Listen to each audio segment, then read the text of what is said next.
Aujourd'hui, au podcast, un sujet qui divise, l'étiquette en entreprise. Pour certains, c'est un art, une marque de respect, et pour d'autres, c'est une hypocrisie réservée seulement pour les élites. Est-ce qu'avoir des bonnes manières à la table va vous permettre de gagner une négociation? Est-ce que je dois être poli envers quelqu'un qui me méprise? Et pourquoi les gens avec beaucoup d'argent et du succès sont ceux qui ont le moins d'étiquette? Ma prochaine invitée, une entrepreneure, une consultante experte en étiquette. Elle, sa mission, c'est d'aider les entrepreneurs, les dirigeants, les plus ambitieux à utiliser le savoir-vivre pour gagner en affaires. Donc, est-ce que l'étiquette est toujours valable de nos jours ou seulement une illusion réservée aux supérieurs? Donc, restez à l'écoute. Il y a aussi podcast. Donc, une bonne étiquette que je peux vous proposer dès maintenant, c'est inviter quelqu'un à manger. Et pourquoi pas inviter quelqu'un à manger une bonne pizza chez Pizza Salvatore. Et si vous utilisez le code promo YSP, vous allez recevoir 10% sur votre prochaine commande en ligne. Donc, passez à l'action et invitez la personne à choisir la pizza de son choix avec Pizza Salvatore. Je suis votre host, Ray Antonio, un autre épisode Yellow Sea Podcast. Et ma prochaine invitée, celle-là, ça va être très particulier, très unique. Je vous amène une consultante en étiquette, en bonne manière. Et je vous présente Marie-Paul Jette. Comment ça va? Ça va bien, merci. Bienvenue. Merci de l'invitation, ça fait plaisir. Super. Puis, regarde, j'ai aimé comment tu m'as écrit. Puis je suis comme, hey, l'étiquette, levez le petit doigt quand tu prends le thé. Je me dis comme, OK, ça va être un sujet très unique, très particulier, mais je le comprends. Moi aussi, j'ai une conjointe qui me corrige énormément. Bravo. J'ai pris des conseils. Puis c'est drôle parce que j'ai des questions qui vont aller par rapport... Il y a une ligne, je trouve, tu sais, où est-ce que l'étiquette est peut-être l'autre bas. En tout cas, on va s'en parler. Donc, guys, si vous êtes en affaires, si vous cherchez vraiment à vous développer, allez chercher un petit sens sophistiqué, c'est l'épisode pour vous. Mais comment tu deviens une consultante en étiquette? Comment on devient une consultante en étiquette? Dans le fond, moi, je suis une entrepreneur dans l'âme depuis toujours. Je l'ai su très, très jeune que moi, je voulais bâtir et construire des choses. Ça va être mon mode de vie, ça va être mon gagne-pain. Je ne fitte pas, je m'excuse de cette façon de parler, mais je ne rentre pas dans un cadre de base 9 à 5. Il n'y a rien de mal à ça, mais moi, je suis trop une grande créative pour pouvoir me limiter à certaines choses. Mon Dieu, on commence tout de suite dans pourquoi j'ai lancé ou je me suis aventurée là-dessus. Dans le fond, j'ai eu ma première entreprise en 2017, qui a été une clinique de médecine esthétique sans chirurgie. Et je travaillais très fort sur ce projet que j'ai beaucoup, beaucoup aimé. C'est un projet qui me tenait à cœur. C'est la beauté, c'est de rendre les gens plus beaux, c'est d'aider à travers la beauté, donner ou essayer de donner un peu plus de confiance en soi à travers la beauté, se sentir bien physiquement. Ça a été ma première entreprise. Puis quand j'ai développé cette entreprise-là, je me suis rendu compte que l'étiquette, une de mes très grandes passions, je l'ai déjà implémentée là-dedans. C'est que c'est ma première entreprise, puis c'était important pour moi de développer un code d'éthique. Un code d'éthique, à savoir mes employés, comment que elles ou ils vont se comporter avec ma clientèle. À savoir mon branding, ça va être quoi aussi. Je regardais beaucoup les cliniques de médecine esthétique, ils faisaient quoi, comment que ils étaient portrayed, entre guillemets. Et j'ai vu beaucoup de lacunes. Je me suis improvisée cliente un peu partout pour voir qu'est-ce qui me déplaisait, pour être sûre que quand je vais faire ma propre clinique, je ne fasse pas les mêmes erreurs. C'est intéressant, c'est très bien. Ça, c'est un bon réflexe, c'est vraiment quand... Exactement. On veut créer quelque chose. Exactement. On veut créer quelque chose. Puis moi, la compétition, c'est ça. C'est de l'examiner, mais pas pour copier, vraiment pas. Moi, j'ai mon propre style. Je suis moi, je me connais. Je sais quel genre de service que je veux donner. Alors, je me promenais, puis je regardais, j'analysais, puis je me suis dit, wow, quand je rentre dans la clinique, comment je suis reçue, ça ne reflète pas le prestige des soins, le prestige de la place, puis je voyais un manque de corrélation à travers ça. Je me suis dit, ça serait si simple si la personne qui met tant d'énergie à créer une entreprise, puis en tant qu'entrepreneur, on sait, on est serré de tous bords, tous côtés, etc. Mais il y avait une lacune, là. Le staff, les employés, l'équipe n'étaient pas aussi guidés. Ça ne fitait pas le brand au complet. Tu arrives dans une clinique, tu sais que tu vas payer un certain montant pour des soins qui coûtent cher. Puis tu te dis dans ta tête, si je paye un tel montant, c'est parce que le docteur, il sait qu'est-ce qu'il va faire, mais tu te fais accueillir avec un tu, avec quelqu'un qui mastique de la gomme, qui joue dans les cheveux, qui coupe la parole à quelqu'un. J'étais, this is weird. Et c'est quelle de ces faiblesses-là que tu voyais qui te faisait bouillir le plus? Le branding, c'est exactement ça. Moi, mon branding était fort parce que je voulais donner les meilleurs soins. J'ai poussé la donne. Je t'aime pas m'éparpiller, mais mettons, j'ai commencé ici. Moi, je suis pas esthéticienne. Je suis pas infirmière. Je suis pas médecin. Puis mon but, c'est d'ouvrir une clinique de médecine esthétique sans chirurgie. OK? Déjà là, une femme d'affaires, là. Ça, c'est... Je l'ai découvert. J'ai découvert. Déjà là, tout le monde essaie de me décourager. Mais tu te lances dans quoi, là? Qu'est-ce que tu essaies de faire? Tu réussiras jamais. Puis là, je me suis dit, moi, où est-ce que je vais me démarquer? C'est à travers ça. C'est à travers l'étiquette. Ça va être là ma force. Vraiment, parce que ça, c'est tellement négligé. Tu comprends? Puis en tant qu'entrepreneur, on a tellement un grand fardeau. Écoute, les entrepreneurs, on se comprend là-dessus. On sait de quoi qu'on parle. Il y a tellement de chapeaux qu'il faut qu'on porte. Mais ça, c'est négligé. Puis je me suis dit, écoute-moi bien, là, si un client rentre à ma clinique, puis parce que la personne à l'accueil ne sait pas comment parler, ne sait pas comment accueillir, elle n'a pas les bases d'étiquette, tu vas scraper, entre guillemets, tout ce que j'ai travaillé si fort pour, c'est non. Fait qu'avant même d'ouvrir la clinique, j'ai créé mon propre code d'éthique. Je me suis dit, bon, voilà comment mes employés vont se comporter, comment qu'elles vont s'habiller, comment qu'elles vont s'adresser à la clientèle, comment qu'elles vont aussi s'adresser à mes collaborateurs avec tout le monde. Quand j'ai dû employer les gens, moi, ça faisait partie. Les gens, je veux travailler, oui, je suis esthéticienne, je suis infirmière, peu importe. La première chose que je faisais, c'était de leur présenter mon code d'éthique. Ton code d'éthique, hein? Oui. Parce que c'est bien beau sur papier ce que tu fais. C'est bon d'avoir les skills techniques, mais le savoir-être est aussi important si c'est pas plus important. 100%. Parce que les skills, on peut les peaufiner, on peut s'ajuster, on peut prendre des formations continues, peu importe. Mais l'art, comment je pourrais dire?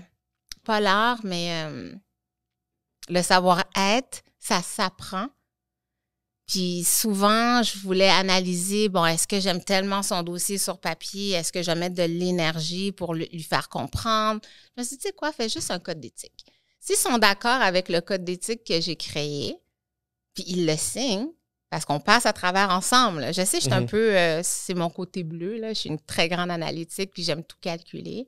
Je me suis dit, regarde, tu veux travailler dans l'équipe, tu es la bienvenue, j'aime ce que je vois sur papier. Voici le code d'éthique, comment ça va roll ici à Sculpture. Ça, c'était le nom de la clinique.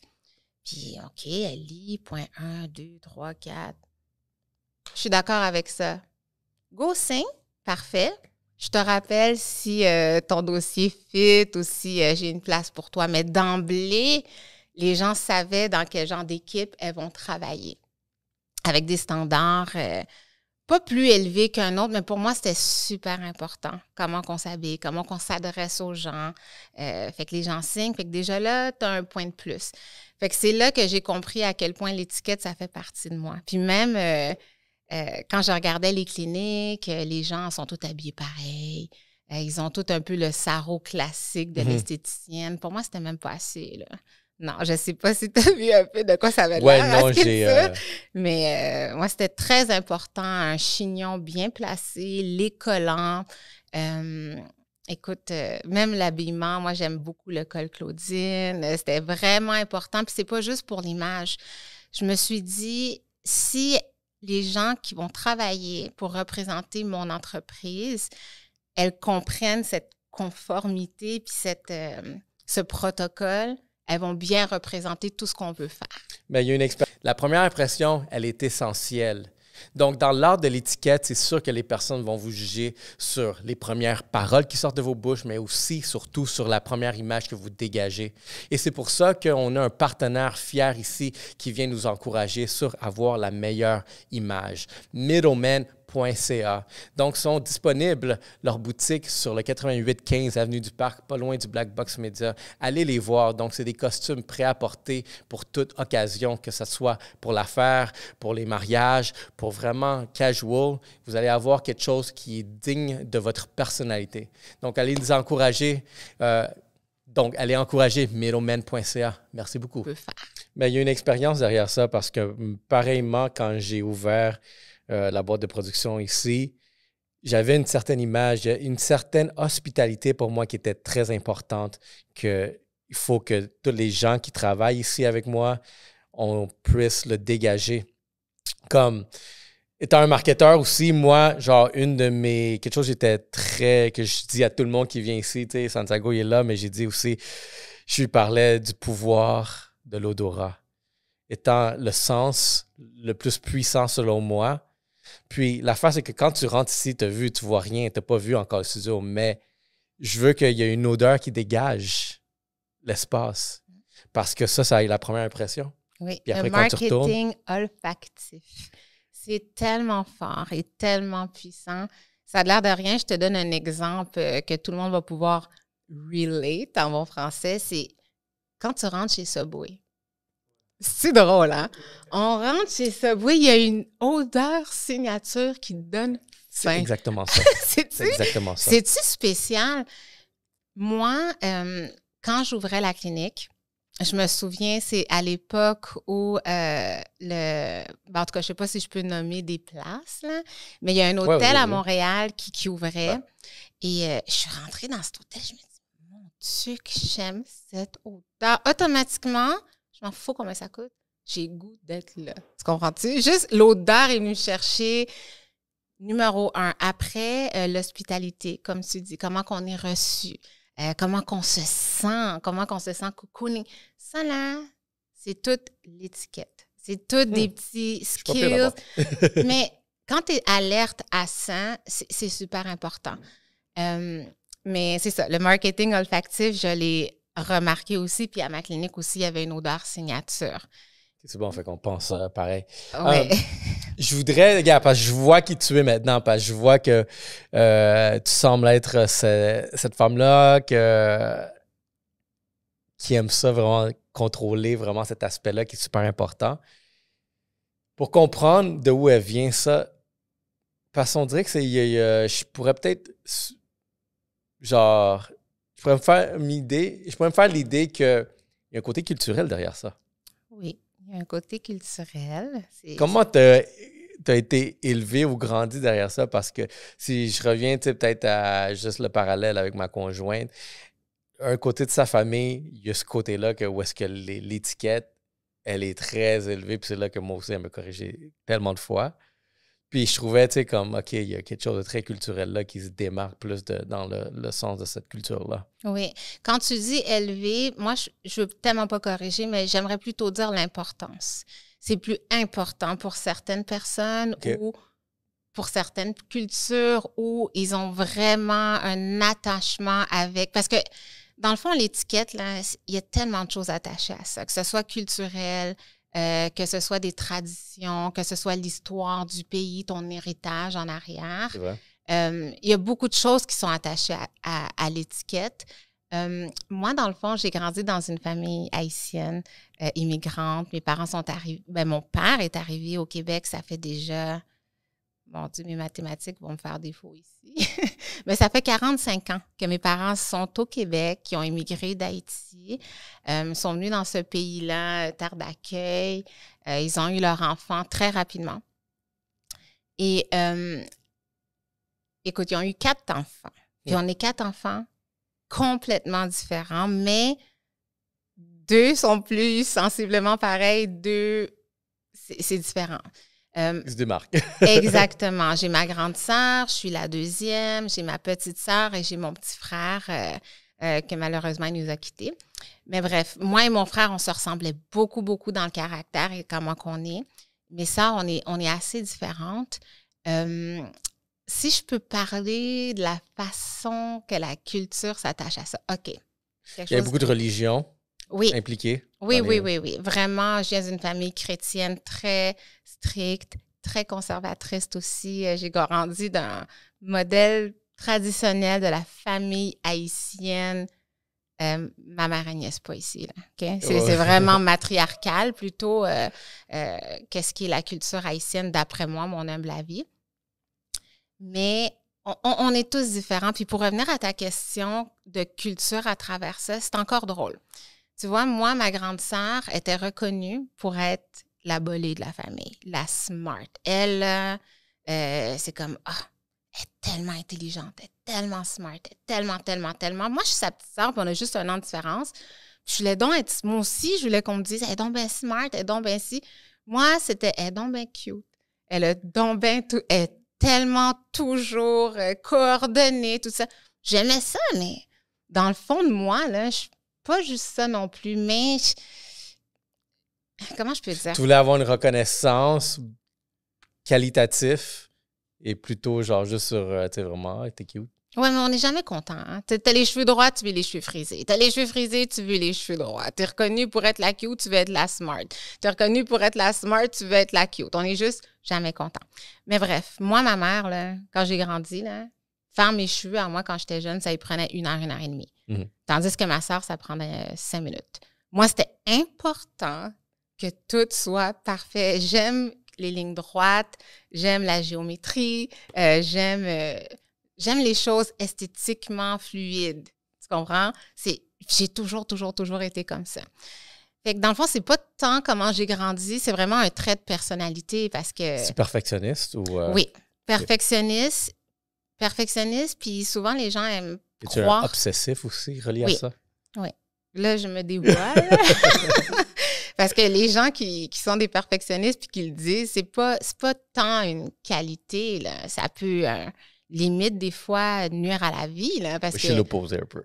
Ah oui, parce que des fois, ça peut être un peu too much aussi. Tu sais, oui. Mais regarde, on a la qualité de nos défauts aussi. C'est vrai que j'aime les choses bien faites. J'aime les choses le plus esthétiquement possiblement apaisant pour les yeux. Moi, ça m'apaise, ça me calme de savoir que tout est à la bonne place, bien fait. Tout... Autant je connais ta personnalité. Ah oui? Ouais. Je la connais, la personnalité. Mais tu vois, mais en même temps, ça a ses forces, mais des fois, ça devient, oui, un petit peu... Ça peut être obsessionnel aussi, là. Ça peut... Oui, non, définitivement. Ben, je trouve juste en termes de des fois... Ben, tu sais, de mon bord qui est comme l'opposé de le perfectionnisme. Moi, je suis juste... Fais-le, on le corrige après. On va l'arranger après. OK. Je connais aussi très bien ta personnalité. Je la respecte. Ça prend toutes sortes de monde pour faire un monde. Si tout le monde serait comme moi ou tout le monde serait comme toi, on n'irait pas bien loin. Là. Ça serait pas drôle non plus. Mais des gens avec différents caractères comme les nôtres, ben, on se complémente très bien aussi. Oui, non, c'est ça. Ben, honnêtement, oui, parce que ce que je priorise pas, ben, priorisé par le partenaire, mais ce que je fais de bien, tu sais, pour peut-être sauver du temps, on pourrait dire, c'est là que, tu sais, il y a ces compléments où est-ce que, il faut comme prioriser sur certains temps, efficacité. Ouais. C'est comme moi, le côté esthétique, je le mets un petit peu plus vers le bas, efficace plus en haut. Est-ce que ça te dit, je te pose une question, je me permets, est-ce que tu connais le fameux test, le DISC? Le test DISC, ça te dit quelque chose? Je ne sais pas si c'est le même. Il y a le test de personnalité, les 16 personnalités, là. C'est celle-là? 4. Celui qui se base sur les couleurs, le jaune, le bleu, le rouge, le vert. J'ai une chance que j'ai fait ce test un jour. Parce que moi, je suis une solide bleue, là. Moi, je suis un rouge, je pense. Je sais si pas. Je me rappelle. Est-ce que tu as fait ton test? Il me semble que j'ai fait, oui, quelqu'un me l'a fait. OK. Il me semble que ça tombait sur rouge. Moi, dans le fond, on a un peu des 4 couleurs. Tout le monde en a un peu des 4 couleurs, mais il y en a qui sont dominantes. Je me rappelle, j'ai fait ce test-là justement en 2015. Pour X raisons, je devais faire ce test pour avoir un poste quelque part. J'ai fait le test et puis j'ai mes 2 couleurs dominantes presque à égalité, c'était bleu et rouge, mais bleu était plus fort. Puis bleu, c'est vraiment un esprit d'analyse très, très, très fort. OK? Puis le rouge, c'est plutôt le côté, comment je pourrais dire, go-getter. Le côté, tu comprends, c'est plus go-getter. Il y a beaucoup de gens aux têtes d'entreprise qui sont des rouges. Ce sont des rouges parce que les autres, là, c'est... Je voudrais prendre un petit moment pour remercier à tous nos abonnés. Donc, continuez à le faire, partagez le message. C'est grâce à vous qu'on est encore ici. Donc, n'oubliez pas, on est disponible sur YouTube, sur Spotify, sur Apple Podcasts, sur TikTok, sur Instagram, sur Facebook. Et venez connecter avec moi sur LinkedIn parce que c'est là qu'on bouge les affaires. Donc, merci à vous tous et donnez-vous une tape dans le dos parce que c'est comme ça qu'on va encore plus fort et on va continuer à raconter les histoires des entrepreneurs. Let's go. On dessine en dehors des lignes. Ah, ça va loin. Puis j'ai fait le test, puis c'est pas un test Google ou un test, j'enlève rien à ces tests-là parce que c'est un bon indicateur, mais c'est un test assez C'est intéressant. poussé. Écoute, j'ai découvert sur moi plusieurs choses. Ça m'a permis aussi de comprendre les gens. Les gens, là, que je sais pas pourquoi, mais leur comportement m'irrite ou j'arrive pas à comprendre comment... Tu comprends? OK. C'est quoi ton plus gros irritant des gens? Oh, wow! Bien, tous ceux, justement, qui vont à... Aïe, aïe, aïe, aïe, aïe, aïe, aïe, là, c'est une question piège, mais... Oh, Seigneur Dieu! Mettons que maintenant, avec le temps et la sagesse, j'ai compris que mes forces, c'est pas nécessairement les forces des autres, mais eux autres, leur force peut m'apporter quelque chose. Petite anecdote, parenthèse, là. Quand j'ai eu mon résultat de test, je suis une bleue. À côté, je suis aussi, une rouge. J'ai un peu de vert et mon jaune est inexistant, quasiment. Jaune, je pense que c'est genre quelqu'un très passif. Quelqu'un de plutôt nonchalant. Non, c'est pas mal. Il n'y a aucun mal dans aucune couleur. Toutes les couleurs ont leur force et leur faiblesse, mais ce que j'ai compris à travers le jaune, c'est les gens qui sont très extravertis. C'est vraiment, oh oui, eux autres, pas gênés de prendre la place, puis bouleverser l'univers, puis bouger des choses. Les jaunes sont c'est très artistes. C'est des gens qui aiment la scène, c'est des gens qui aiment être vus, puis l'attention sur eux. Puis moi, la bleue que je suis, très calculatrice, très analytique. Moi, je suis une fille de coulisses qui aime analyser les choses. Fait que les jaunes, pour moi, dans ma tête, je les comprenais pas. Les jaunes, je suis comme, mon Dieu, tu prends normalement de la place. Mais j'admire beaucoup les jaunes parce que c'est quelque chose que j'ai besoin aussi de cultiver de mon côté. Tantôt, entre nous, on parlait un peu de ma sœur. Ma sœur, c'est une solide jaune. Là. Ouais, partout. Exactement. Audrey, ma sœur, c'est une solide jaune qui a beaucoup de rouge aussi parce que c'est une entrepreneur. Tu comprends? Fait on a une couleur dominante, mais les autres, on en a un petit peu. Mais moi, le gars qui a fait l'analyse de mon test, on a tous reçu nos tests. Là, je lis là, oh wow, je me reconnais partout. Puis là, jaune, presque inexistant, il m'a parlé. À la fin, il m'a parlé, il m'a dit, c'est rare que quelqu'un ait une couleur presque inexistante. Est-ce que ça va bien dans ta vie? Wow. Ah oui. Là, je suis comme, oui, ça va bien. Mais, tu sais, je suis tellement réservée. J'aime tellement que... Je suis faite comme ça. Je pense pas changer, là. Je suis faite comme ça, mais en même temps, ça a ses côtés négatifs. Je suis pas quelqu'un qui est out there. Je suis pas quelqu'un qui cherche l'attention, mais pourtant, la mission que j'ai, on vient aussi d'en parler aujourd'hui, j'ai besoin de passer un message qui est très important aussi. C'est l'importance de l'étiquette et pas ce que je fais, mais l'importance de maîtriser cet art puis de la connaître aussi, c'est très important. Fait que pour venir sur un podcast, pour moi, comme ça, c'est... Fait que là, tu viens de briser la glace. C'est quelque chose. Okay. C'est quelque chose, mais pour la mission, je ferais n'importe quoi. Quand j'ai une mission puis j'ai quelque chose dans la tête, je vais faire les sacrifices qu'il faut, là. Vraiment avec joie, là. On ne m'a pas sorti de mon lit avec mes pieds pour venir ici, pas du tout. Je suis très contente de le faire. Mais après, je rentre à la maison, puis je me repose beaucoup. Surtout dans l'entrepreneuriat, c'est une des caractéristiques qui vient avec, c'est se mettre inconfortable pour pouvoir avancer. Exact. Ça ressemble à quoi ta tolérance au risque? Très forte. Okay. Le risque ne me fait pas peur. Au contraire. Le risque, dans le fond, c'est de savoir comment bien l'évaluer le plus qu'on peut. Puis la vérité, on a beau calculer, essayer de voir, anticiper des choses. C'est bon de faire des bons calculs, mais à la fin, seul Dieu sait qu'est-ce qui va se passer, là. Ben, tu sais, c'est là que tu dis faire des bons calculs. Puis moi, ce que j'ai réalisé, je pense qu'à un moment donné, j'avais un côté un peu perfectionniste où est-ce que j'ai découvert qu'il me ralentissait. J'avais plus de lacunes que genre d'exécution. Parce que tu voulais. Puis surtout, tu sais, dans mon domaine marketing, l'affaire, c'est que je pense que ça a été une des leçons, c'est que tu lances une campagne, puis tu le fais à ton image. Tu mets du temps. Tout doit être comme ça. Tu la lances, zéro résultat. C'est comme, pourquoi? J'ai mis tellement de temps sur la description, sur l'image, sur le ciblage, le positionnement, tu sais, tout ça, pour te rendre compte que tu as mis tellement de temps que tu as oublié vraiment la vraie raison pourquoi tu le faisais. L'essence et la mission. Puis ça, c'est un grand défi des Bleus, un peu mon caractère. C'est que oui, écoute, l'analyse, ça finit plus. Tu analyses de haut en bas, de bas en haut, de gauche à droite, de droite à gauche, en diagonale, en perpendiculaire. À un moment donné, là, qu'est-ce qu'il y a? Tu t'en sors pas. Fait que moi, selon moi, j'hérite les personnes qui sont trop perfectionnistes. Peut-être, mais écoute, on ne plaît pas à tout le monde. C'est aussi simple que ça, puis on a besoin de tous ces types de personnalités, surtout en entrepreneuriat, puis on se complète. C'est de savoir, ça va être qui mes coéquipiers aussi, parce qu'on s'entend que quand on est entrepreneur, c'est pas du soloprenariat, c'est vraiment, comment je pourrais dire, une gymnastique de pouvoir trouver les gens qui vont nous compléter, puis qu'est-ce que nous, on peut les apporter aussi pour créer une belle équipe, puis produire soit un service ou un produit de qualité aux gens. Mais il faut aller chercher les forces qu'on n'a pas ailleurs. C'est tellement important. Mais de comprendre justement la personnalité des gens, c'est un plus. Moi, c'est ce que j'ai compris avec ce test. Oui, j'ai compris à me connaître, mais j'ai aussi, OK, c'est pour ça que telle personnalité, j'ai moins d'affinité, mais c'est pas mal. Au contraire, c'est très important.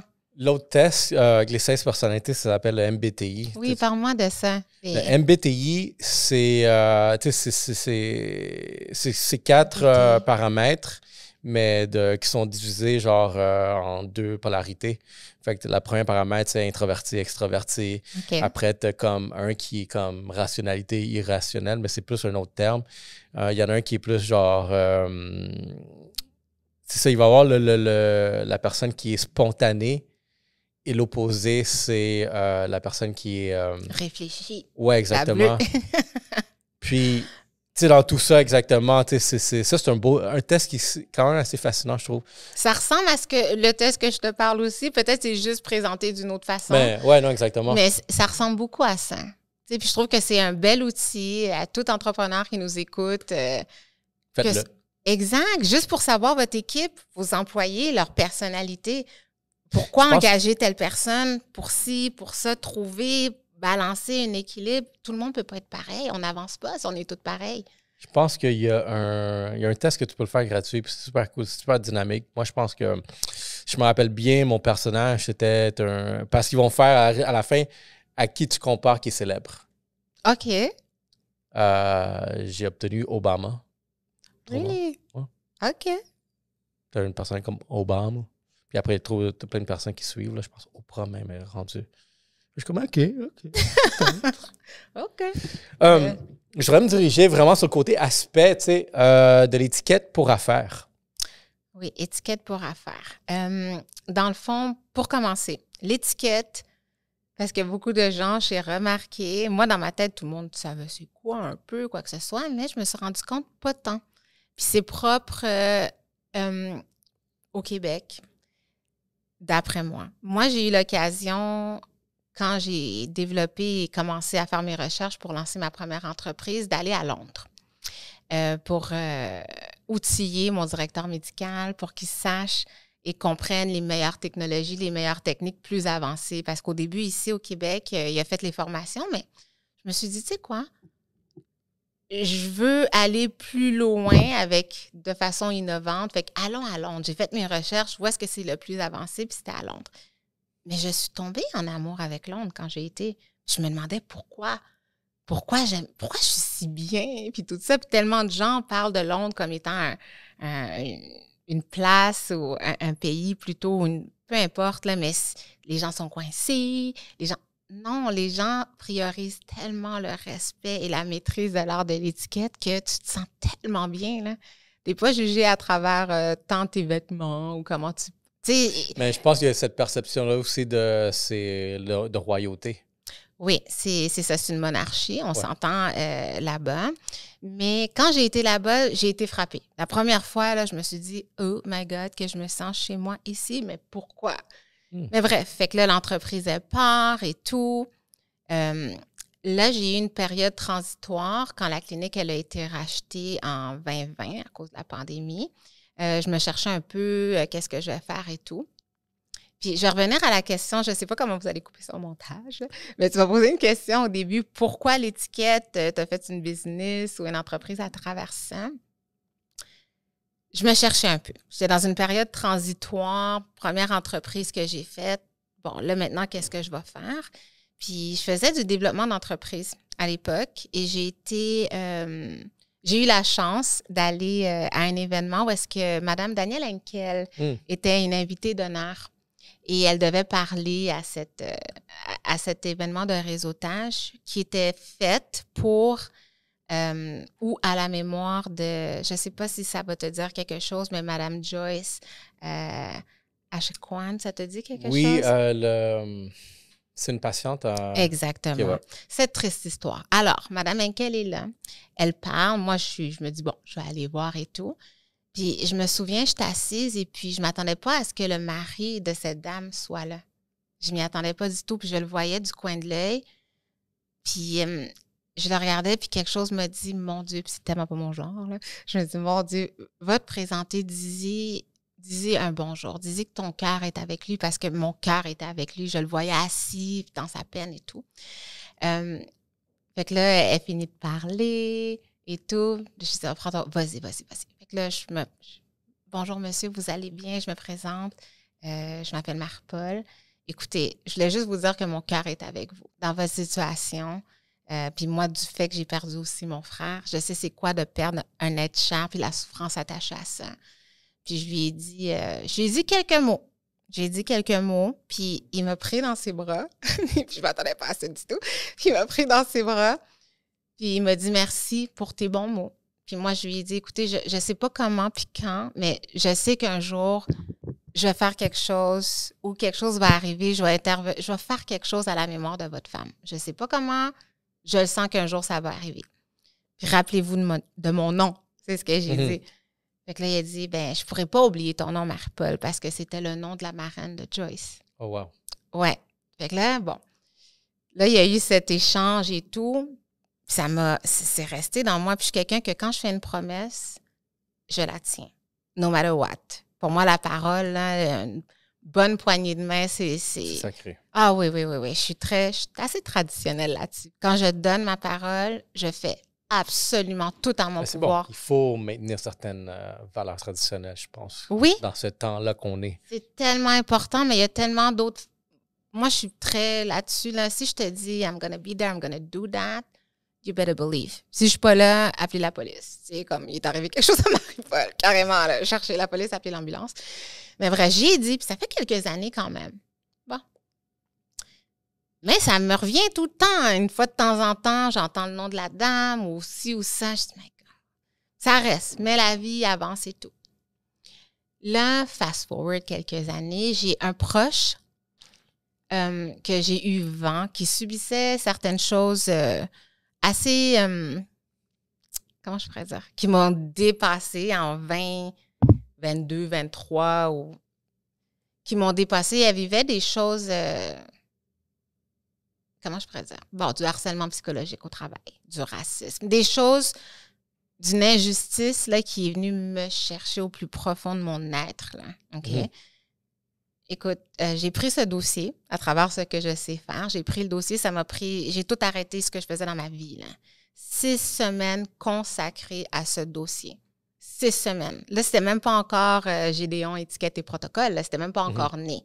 Mais ça, là, c'est tellement venu me chercher, je me suis dit, ça se peut pas que le monde est rendu comme ça.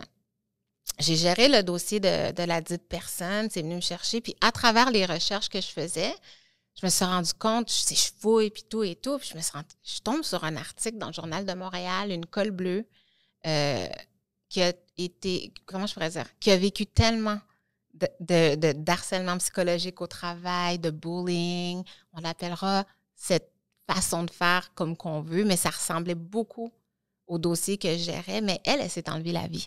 Oh.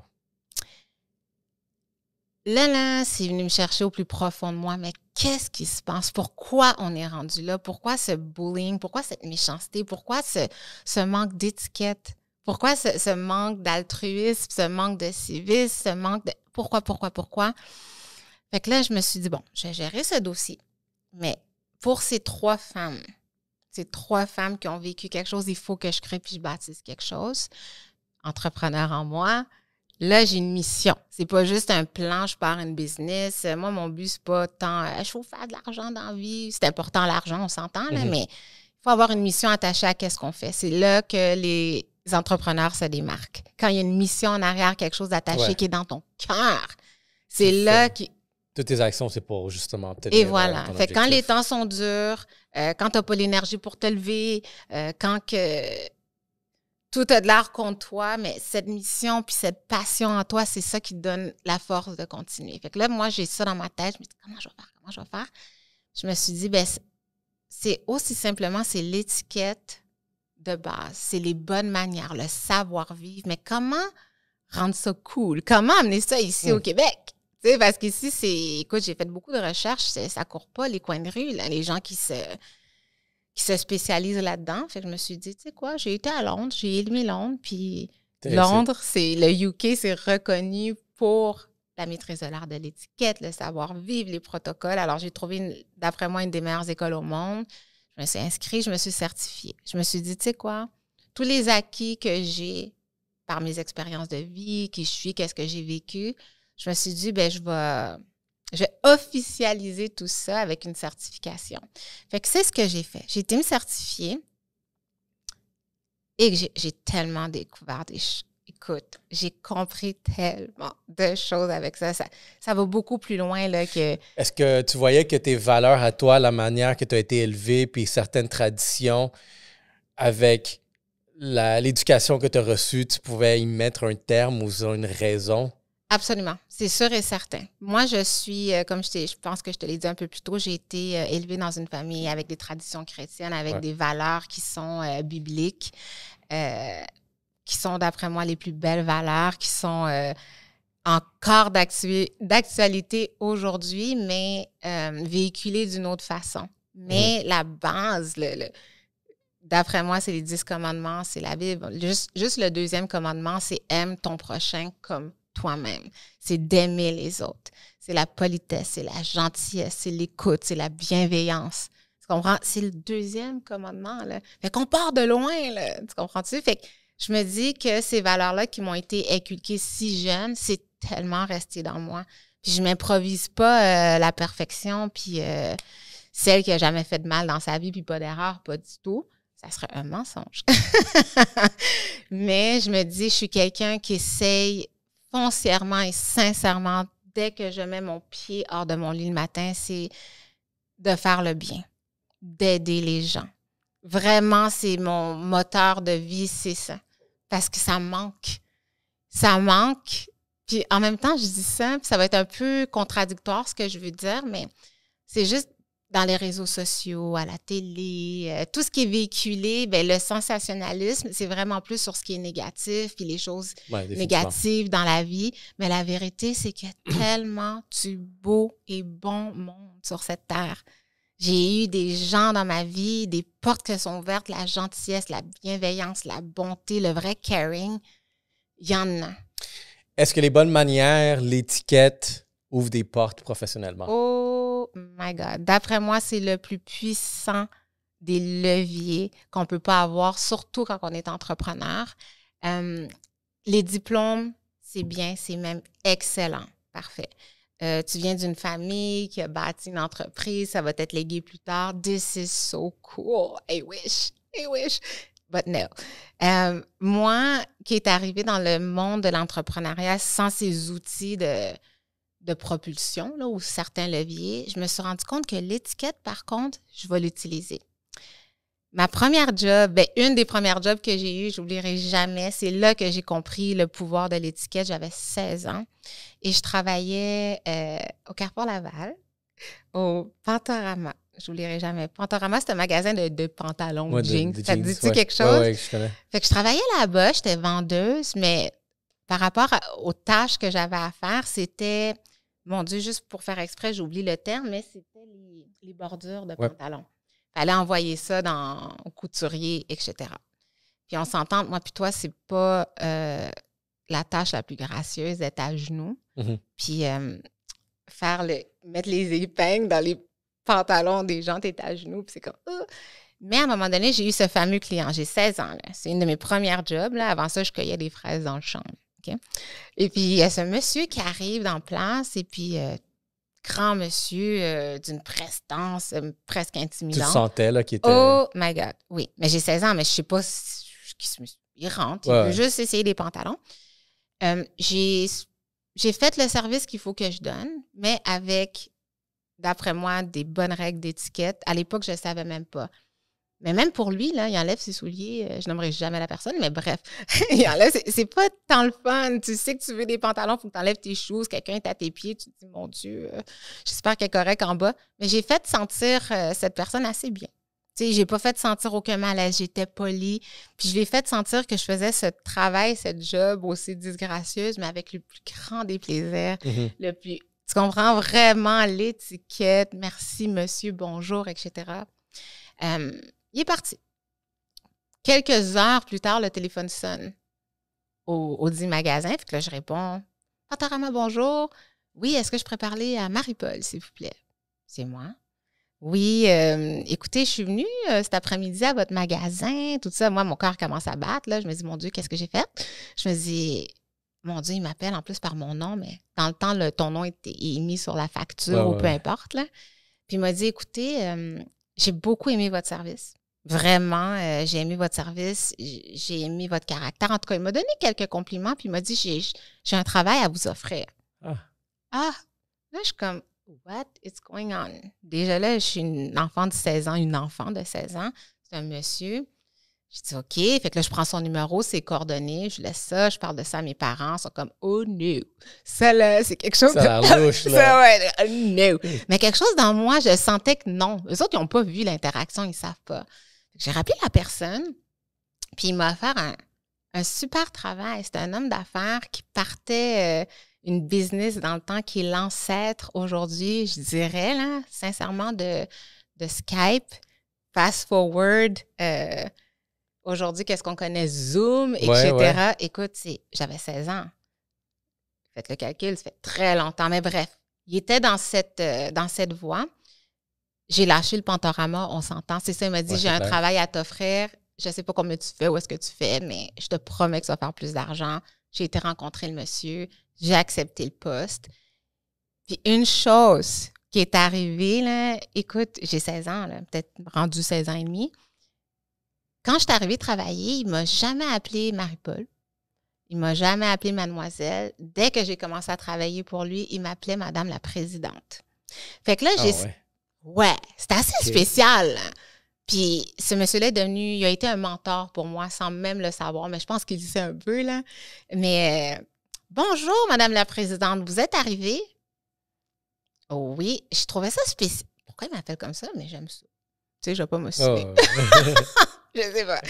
Mais imagine-toi que parce que j'ai su maîtriser l'art de l'étiquette, savoir-être, savoir-vivre à cet âge-là, que je me suis rendue à avoir un poste pour un homme d'affaires. Puis là, je suis baptisée Madame la Présidente à l'âge de 16 ans. Fait que très vite, c'est rentré dans ma tête. Tu as vu les opportunités que juste traiter les gens avec la meilleure qualité, la plus haute. À cette époque, je ne voyais même pas ça comme une opportunité. Moi, j'ai grandi avec la politesse, la gentillesse, le savoir-vivre. C'est tellement important, peu importe à qui tu parles, que ce soit la personne qui passe le balai quelque part, que ça soit le président. I don't care. on traite les gens sur le même pied d'égalité pour commencer dans la vie. C'est super important. Fait que dans le fond, on va dire que je suis contente vraiment à cet âge-là d'avoir eu cette opportunité parce que c'est resté dans moi. Quand, fast forward plusieurs années plus tard, je dois lancer ma première entreprise. Fais-moi confiance que moi, depuis que j'ai 16 ans, je suis une présidente. OK? Dans ma tête. C'est une belle anecdote parce que, tu sais, je vais partager une anecdote aussi que j'ai appris. C'est, comme tu dis, il faut pouvoir traiter les gens tous avec le même piédestal. Pas voir quelqu'un parce que tu as un titre ou parce qu'il a un habit ou l'autre parce que tu passes le balai. Surtout pas. Puis, l'anecdote ici, c'est que, tu sais, je traitais avec, je faisais une job, puis il y avait le concierge. Fait que le concierge, c'est le concierge, tu sais. Mais, tu sais, puis on parle, on jase, puis on se donnait des compliments, puis tout. Tu sais, vraiment une très bonne relation. Puis je voyais d'autres personnes, tu sais, autour de ça, tu sais. Ne voyez pas, genre, le concierge comme étant, genre, le voyait inférieur. Puis, à un moment donné, il a fallu que, tu sais, je rentre en contact avec une personne clé dans l'entreprise. Et qui est la personne la plus proche du président, on va dire, c'était le concierge. Parce que le concierge connaissait tout, il voyait tout. Fait que le président était très proche avec le concierge. Ah! Fait qu'il posait des questions, il dit « Hey, tu vois tout ça? » Tu sais, parce que c'est les yeux partout, il voit tous les départements, toutes les poubelles, tout. Puis, tu sais, quand le gars, il me dit, c'est comme, si tu veux une faveur, si je te présente, on se connaît très bien. Ah, et voilà. Et pour revenir à tout à l'heure, tu me posais des questions par rapport à la culture, etc. Oui, je suis consultante en étiquette des affaires internationales. It's all good, spécialisée pour les gens d'affaires, mais j'ai aussi une spécialisation en relations interculturelles. Puis c'est attaché avec, puis c'est à la même institut que j'ai pris cette formation, de comprendre justement la culture et le background et l'héritage de tellement de personnes est très importante parce que il y a des cultures, vraiment, là, il faut que tu commences au bas de l'échelon pour monter. Alors, d'être vu comme le concierge, être vu comme la personne en bas de l'échelon dans d'autres cultures, ou qu'eux autres, ils vont regarder ça comme, bon, il n'y a pas d'études, ou il s'est mis là, ou il est paresseux, puis il veut pas. Non. Mais ces gens-là, ce sont des gatekeepers aussi. Tu comprends? Comme tu as dit, il faut faire attention. Puis moi, merci mon Dieu, je l'ai appris par le temps, mais je calcule pas les choses. J'ai toujours été comme ça naturellement, là. Moi, là, t'as beau être qui tu veux, le titre que t'as, le portefeuille que t'as, I don't care. Tout peut être retiré en une fraction de seconde. Qu'est-ce qui est important? C'est la trace que tu laisses quand tu quittes une pièce. C'est les gens, qu'est-ce qu'ils pensent de toi, comment tu les fais sentir quand tu as déjà quitté une conversation avec eux. C'est ça qui reste, c'est ça qui perdure. Ça, c'est indélébile. Tandis que le reste, tes vêtements, le succès, de quoi tu as l'air physiquement, t'es hot, t'es en shape, t'as des followers, tout ça, c'est d'une éphémérité, là, sans nom. Vraiment. Puis je trouve que les gens doivent être beaucoup plus sages par rapport à ça. 100%, tu sais. Tu sais, maintenant, là, est-ce que tu travailles avec des dirigeants, il y a des présidents, je pourrais imaginer. Y a-t-il un certain type de profil que, tu sais... Dans le fond, je me suis spécialisée pour les gens d'affaires, les entrepreneurs surtout, parce que je le suis dans l'âme. Fait que je comprends ce langage. Je comprends les défis aussi. Parce que ça, c'est encore plus rare. Déjà, consultant en étiquette, c'est assez rare. Puis la plupart des gens qui se certifient là-dedans, c'est pour l'étiquette sociale de base, qui est super importante aussi. Là, c'est les interactions dans la vie de tous les jours. C'est très important. Mais moi, j'ai voulu combiner ça avec les gens qui me ressemblent. Les entrepreneurs, ce mindset-là. Je comprends la pression là, de « My God, j'ai un meeting, il faut que je close ce deal » ou « j'ai une opportunité de rencontrer X personnes. » Puis la vérité, c'est le matin, là, quand on se lève et on se prépare pour un meeting, on est tous pareils. On est tous stressés, on a même tout le même type d'angoisse, on a des responsabilités, pour certaines personnes plus lourdes que d'autres en plus, encore plus besoin de sceller le deal. Mais qu'est-ce qui va te rendre différent? C'est quoi l'outil? Il y a beaucoup de choses qu'on peut utiliser, mais je trouve que c'est vraiment mon opinion à moi, puis c'est à cause de mon vécu que je dis ça, de se distinguer avec l'art de l'étiquette, le savoir-être, comment faire sentir les gens, c'est un des leviers les plus puissants. Quand tu rencontres un entrepreneur que tu vas faire, justement, genre, le redresser, on pourrait dire, ça serait quoi ton premier Le quoi, j'ai pas compris? Le redresser. Le redresser. Parce que, tu sais, dans le fond, ben, regarde, je suis curieux même avant de cette question-là.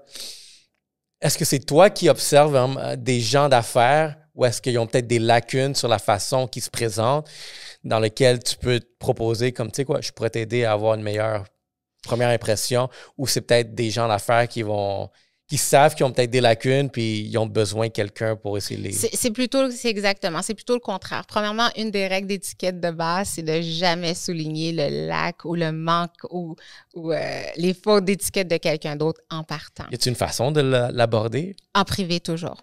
En privé? Toujours en privé, et si c'est demandé. Non, définitivement pas genre, tu sais, publiquement dans un événement de réseautage. Et surtout si c'est demandé.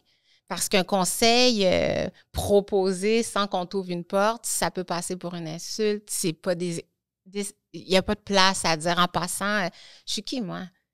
Oublie. Par contre, si quelqu'un est en restructuration d'entreprise, dont un de mes derniers clients, lui, il se passait certaines choses dans son entreprise, puis il avait une idée dans sa tête, c'est quoi le problème? Fait que moi, je suis arrivée, puis j'ai fait une analyse. Vraiment, j'ai fait mes propres observations. Après ça, quand je finis mon analyse, je fais mes observations. Là, je fais ce que j'aime dire un peu une prescription. C'est pas une prescription, mais ce sont des recommandations. À la fin, tu fais qu'est-ce que tu veux avec ça. Par contre, c'est toujours mieux d'avoir des recommandations de quelqu'un qui n'est pas à l'interne. C'est quand que ça vient de ton équipe RH, ça vient de tes employés, ça vient de... Écoute, on est un peu pris dans tout. Il faut prendre en considération les points de vue des gens, leur perception des choses aussi. Moi, je suis quelqu'un, tu comprends? Moi, mon but, c'est que tu win. C'est de donner des outils puis des soft skills à toi, ton équipe, tes employés pour pouvoir vous démarquer. Puis, en même temps, corriger certaines lacunes. Puis des lacunes... J'aime pas dire ça parce que c'est tellement négatif, mais c'est pas tant des lacunes. Des fois, c'est juste les gens savent juste pas. Les gens ne savent pas. Tu comprends? Ton employé qui est beau sur un CV et tout va bien, mais il y a une personnalité qui va avec ça. Il y a son background qui vient avec ça, il y a son héritage et tout. Ça, il amène ça dans la roue de ton entreprise. Tu comprends? Mais c'est bon d'avoir quelque chose de... C'est qui devrait s'adapter dans ce genre de situation? Est-ce que c'est l'employé à s'adapter à l'entreprise ou l'entreprise aussi à s'adapter? C'est un win-win. Alors, c'est vraiment un win-win. Et puis, ça dépend de tellement de choses. Mon Dieu, ça va de deux bords, de côté, mais il y a tellement de situations différentes. Exemple, une entreprise que ça fait quoi? 40 ans. C'est une entreprise familiale. Ouais. Eux autres, ils ont bâti leur signature, leur branding. C'est la famille qui gère les choses. Mais là, ça prend une transition. On est rendu 2025. Eux autres sont attachés à certaines choses et tout. C'est de les aider à... Comment je pourrais dire? À la transition, tu sais, plus naviguer. Tu sais. Naviguer, une certaine ouverture, voilà comment qu'on est rendu. Puis les règles d'étiquette de base sont importantes. Puis je te pose une question vite, puis c'est tellement pas un piège, mais aujourd'hui, quand je pose la question aux gens, ça veut dire quoi la politesse? Personne n'est capable de répondre. Ou c'est un peu vague. Puis je sais pas si c'est parce qu'ils disent elle est consultante, elle sait, puis elle me piège. C'est tellement pas ça. Mais c'est une question. La politesse, c'est quoi? La politesse ou la gentillesse? Les gens, ils savent plus, là. Tu comprends? Là, la politesse, si je peux répondre, ça serait un respect mutuel à un étranger, par exemple. Oui.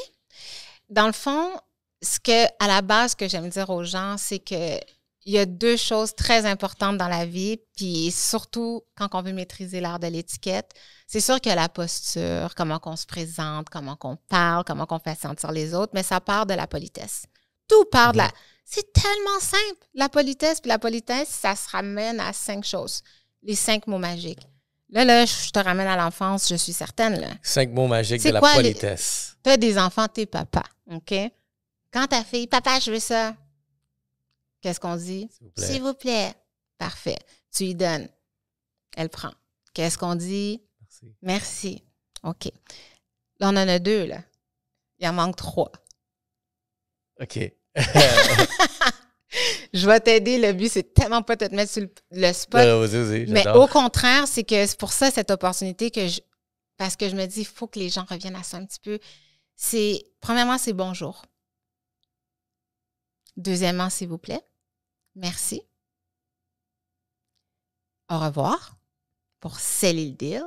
Mais le 5, là, à chaque fois, je suis tellement déçue parce que rarement les gens savent c'est quoi. Puis ça me fait comme, oh my God, il faut remettre les pendules à l'heure, c'est pardon. Oh. Aussi simplement, pardon. C'est de s'excuser quand on fait pas de s'excuser, mais c'est de demander pardon aux gens quand on fait quelque chose de mal. Mm-hmm. Aussi simple que ça, d'appliquer ces 5 règles de politesse dans n'importe quel contexte social ou en business ou en affaires, peu importe ta position, là. Est-ce que la vie est belle? Moi, je rentre à job, là, je dis bonjour à tout le monde. Bonjour! On commence tout sur belle façon. Tu comprends? Mm-hmm. Je demande quelque chose à quelqu'un, c'est s'il vous plaît. Quand on me le donne, mais c'est merci. Si je fais une gaffe ou quoi que ce soit, je te demande de me pardonner. Je ne suis pas parfait. Je l'ai échappé ce matin. Ça fait la personne se sentir bien qui a reçu. Tu comprends ce que je veux dire? Puis le au revoir. C'est 5 éléments de base. Là, c'est tellement base, mais on dirait que j'ai de la misère à répondre ça. Mais c'est tellement la base. Moi, c'est drôle, je suis assommée quand je vais à l'épicerie ou peu importe où. Puis je suis dans la file d'attente, j'ai mon sel dans une conversation, puis je suis tellement important, là, c'est mon tour. Attends une minute, excuse-moi, ça sera pas long. Je mets mon téléphone dans ma poche. Est-ce que tu sais, c'est fou, là, c'est un 10 sur 10, le caissier, il a presque le goût de tout lâcher, là. En tout cas, madame, j'apprécie que vous mettez votre téléphone dans votre poche, puis ça vient les chercher, parce que les gens font même plus ça. Ils n'ont même pas le minimum de courtesy, de savoir-être, de regarde, c'est un humain qui te sert, là. Regarde-le dans les yeux. Combien de personnes je vois dans un line-up, le caissier, bonjour, la personne ne répond même pas. This is so rude! Moi, ça vient me chercher. C'est comme, oh my God! La personne te dit bonjour, tu y réponds même pas. OK, je comprends qu'on est occupé, je comprends, mais c'est pas une excuse pour négliger la politesse de base. C'est vraiment, avec juste cette simple base, la vie serait-tu plus belle, tu penses?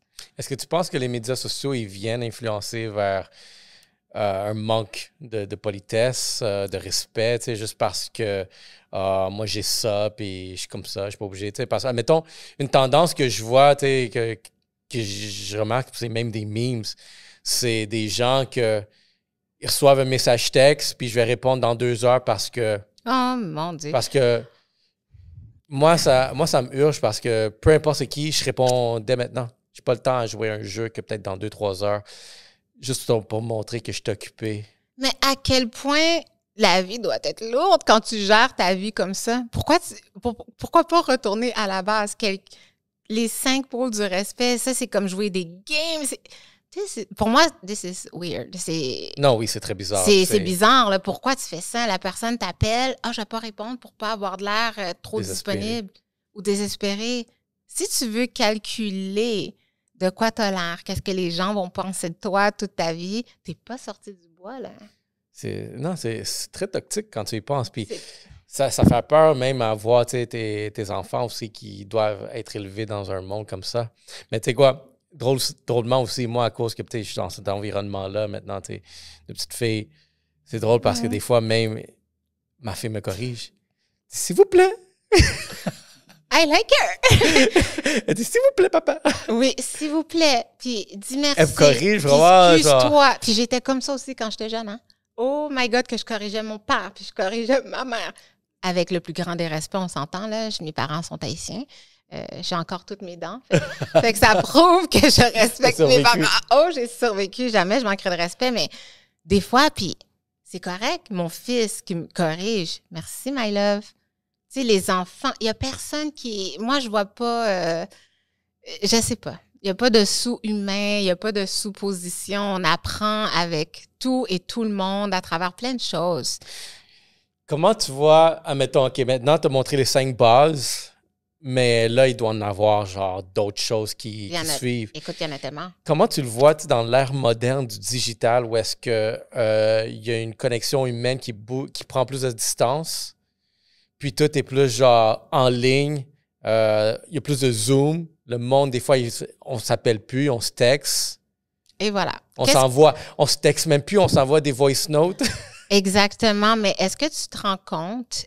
Puis moi, ce que j'ai compris aussi, le grand changement que je trouve qui n'est pas positif, c'est surtout depuis le COVID. Le COVID, le confinement nous a forcés à plus avoir de communication humaine avec les gens. Puis il y a beaucoup de choses qui se sont développées à travers ça. Puis c'est bon, ce sont des excellents outils pour aller plus vite, aller être plus performant, puis let's go, message, tout ça. Mais il faut remettre à sa place l'intelligence humaine. Parce que là, on est beaucoup AI. J'aime le AI, c'est important, puis ça nous permet, c'est des technologies qui nous permettent d'avancer beaucoup plus vite, mais l'intelligence humaine, elle est hyper importante. Le AI ne sera jamais capable de répliquer des émotions. Tu sais quoi? Dis-moi. Assez fascinant, puis je pense que tu viens de toucher vraiment un point que je me questionnais beaucoup parce que il y a beaucoup de questions maintenant à l'arrivée de AI. Qu'est-ce que AI ne pourra pas faire que les humains vont maîtriser pour leur reste? Puis dans ma tête, c'était tout le temps orienté vers la créativité. Selon moi, que la créativité, c'est humain, puis un AI ne pourra pas le dupliquer. Malheureusement, le AI est rendu très puissant dans le sens que oui, il est capable d'être très créatif sur certaines choses. Que oui. Est-ce que tu as regardé sur Netflix la série que Bill Gates a fait par rapport à ça? Je l'ai vu, oui. Oh, my. Ça va tellement vite, c'est tellement fort que le AI va créer des robots que... Écoute, je veux pas être alarmiste, mais c'est venu me choquer. Mais pour répondre à ta question, quelque chose que le AI ne pourra jamais répliquer, c'est l'intelligence humaine, émotionnelle. C'est impossible. Puis même si qu'on lit des choses puis qu'on essaie de le répliquer, à la fin, c'est toi qu'il faut qu'il deliver en tant qu'humain, là. Mais si tu es chez toi, en train de... c'est aucune interaction humaine, intelligence émotionnelle humaine, tu deviens paralysé, puis ça te crée de l'anxiété, là. Là, il faut que tu ailles faire un réseautage, il faut que tu ailles te présenter, faire un pitch, proposer, je sais pas moi, des partenariats, des collaborateurs, mais là, les outils sont même plus là. Il faut remettre ça... à la base. Oh mon Dieu, c'est tellement important, puis c'est tellement pas difficile. Ouais. Oui, la galanterie, mais aussi les enfants, les écoles et tout. Écoute, quand tu m'as parlé, j'ai 2 filles, tout ça. Une de mes missions très importantes à travers ce que je construis, c'est que j'ai remarqué dans les réseaux sociaux, qu'est-ce qui est véhiculé, la culture, c'est beaucoup, comment je pourrais dire? Pour être clean, là, je te dirais, il y a beaucoup de se vendre, la beauté, surtout les femmes. Plus les femmes, peut-être je me trompe, les hommes, peut-être vous avez cette pression-là aussi, mais je pense beaucoup aux jeunes filles. Les filles, qu'est-ce qu'on leur montre? C'est à travers quoi qu'elles doivent se valoriser et comment? Puis je vois, il y a pas assez, d'après moi, d'images et d'options positives qui sont des femmes qui se respectent, qui comprennent l'art de l'étiquette, c'est quoi, ce respect, cette grâce.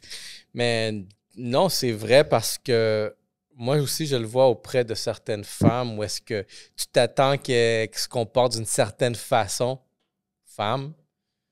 Puis c'est comme... Puis je pense que, tu sais, le mouvement féministe a créé un genre de égalité que je respecte et je supporte. Mm-hmm. Mais en bout de ligne, on ne pourra jamais être égal dans plusieurs facettes. Puis, tu sais, c'est un turn-off de la part de certains hommes, une femme qui n'a pas ce côté féminin. Et voilà. Là, c'est ce qui se passe. Moi, le féminisme, j'ai rien contre ça. Pas du tout, même au contraire. Bravo pour toutes ces femmes qui se sont battues pour l'égalité des droits et tout. Mais en même temps, je crois que c'est bon d'avoir une idéologie, d'avoir des convictions, mais il faut toujours respecter et avoir un certain cadre à travers les choses. Sinon, ça déborde. Mm-hmm. La limite, elle se trace où, là? C'est ça, la vraie vérité. Puis, oh mon Dieu, j'ai tellement peur de me faire picher ben, pas peur, mais je m'en ferai picher ou quoi que ce soit. Mais, tu sais, les féministes qui se sont battus pour certains droits que je respecte et merci Seigneur parce que ça permet, je suis en train moi-même d'être une entrepreneur, ça m'a ouvert beaucoup de portes sans même le savoir. Mais en même temps, le fin fond de nous, femmes, la vraie vérité, c'est qu'on aime être femme. T'sais, on veut certaines choses aussi des hommes. Oui, il y en a qui ne veulent pas se faire ouvrir la porte. Je suis capable, mais jusqu'à un certain point, pourquoi c'est ça que tu cherches tant que ça? Moi, je suis capable d'être une entrepreneur. J'ai dû me forger, j'ai dû avoir une énergie hyper masculine dans le domaine de l'entrepreneuriat pour écraser des barrières, etc. Mais j'ai aussi été une femme à la maison. T'sais, moi, j'ai été mariée jeune et tout, et j'aimais aussi ça. J'aimais que ça soit mon homme qui aille à la chasse, là. Tu comprends-tu? Non, exactement, bien dit. Puis, est-ce que la galanterie, elle existe encore ou est-ce qu'elle est nécessaire dans le monde moderne? Elle existe encore. Par contre, j'ai remarqué que les hommes, à cause de beaucoup d'erreurs de certains hommes, qui ont fait les abus, le MeToo. On a tellement vu de choses que les hommes, pas par accident, mais par, comment je pourrais dire, à travers tout ça, comment je pourrais dire, il y a certains hommes qui ont ça dans eux, mais il y a une crainte maintenant. Écoute, je vais dire à une fille qui est belle, puis c'est quoi? C'est un MeToo automatique. Je vais juste faire un compliment à une femme, c'est est-ce que je vais me faire poursuivre? Ça, c'est vrai. C'est là où est-ce que ça dépasse. Exactement. Il faut pas... Je comprends qu'il fallait réveiller les gens. Il y a des choses qui se sont passées qu'il fallait mettre en lumière pour corriger certaines choses. Par contre, les hommes resteront toujours foncièrement des hommes. Ils ont besoin d'être protecteurs. Ça fait partie de votre ADN. Vous êtes fait comme ça. Vous êtes des chasseurs. Vous êtes des protecteurs. C'est ça votre rôle. Puis quand on permet pas aux hommes d'appliquer qu'est-ce que fondamentalement, eux, leur font sentir bien, puis s'épanouir, puis se sentir homme, puis on paralyse tout, là, parce qu'il y a 2, 3 CAVES qui ont fait des conneries. Oui, il fallait avoir un réveil, mais en même temps, les hommes, la chevalerie, on aime ça. On aime la galanterie. Fait que les femmes veulent encore la galanterie. En tout cas, les femmes comme moi. C'est ça qu'on recherche. Les femmes comme moi, j'aime un homme qui est un homme et je suis une femme à part entière qui est une femme, mais par la force des choses dans la vie, j'ai dû mettre mes culottes d'homme puis aller performer, là, tu comprends? J'ai eu pas le choix là, en étant entrepreneur, mais la vérité, je suis une femme à part entière. Là. J'aime la galanterie, je trouve que c'est important. J'ai un fils là, que j'élève, là, moi. Là. Puis tu dois lui montrer aussi, tu sais, vraiment comment traiter une femme. Oh là là! Merci mon Dieu, j'ai pas eu besoin de lui montrer. Tant mieux. C'est dans lui, là. On a été, oh mon Dieu, qui sera pas content que j'ai dit. Puis, c'est dans le ceinturon, c'était quoi?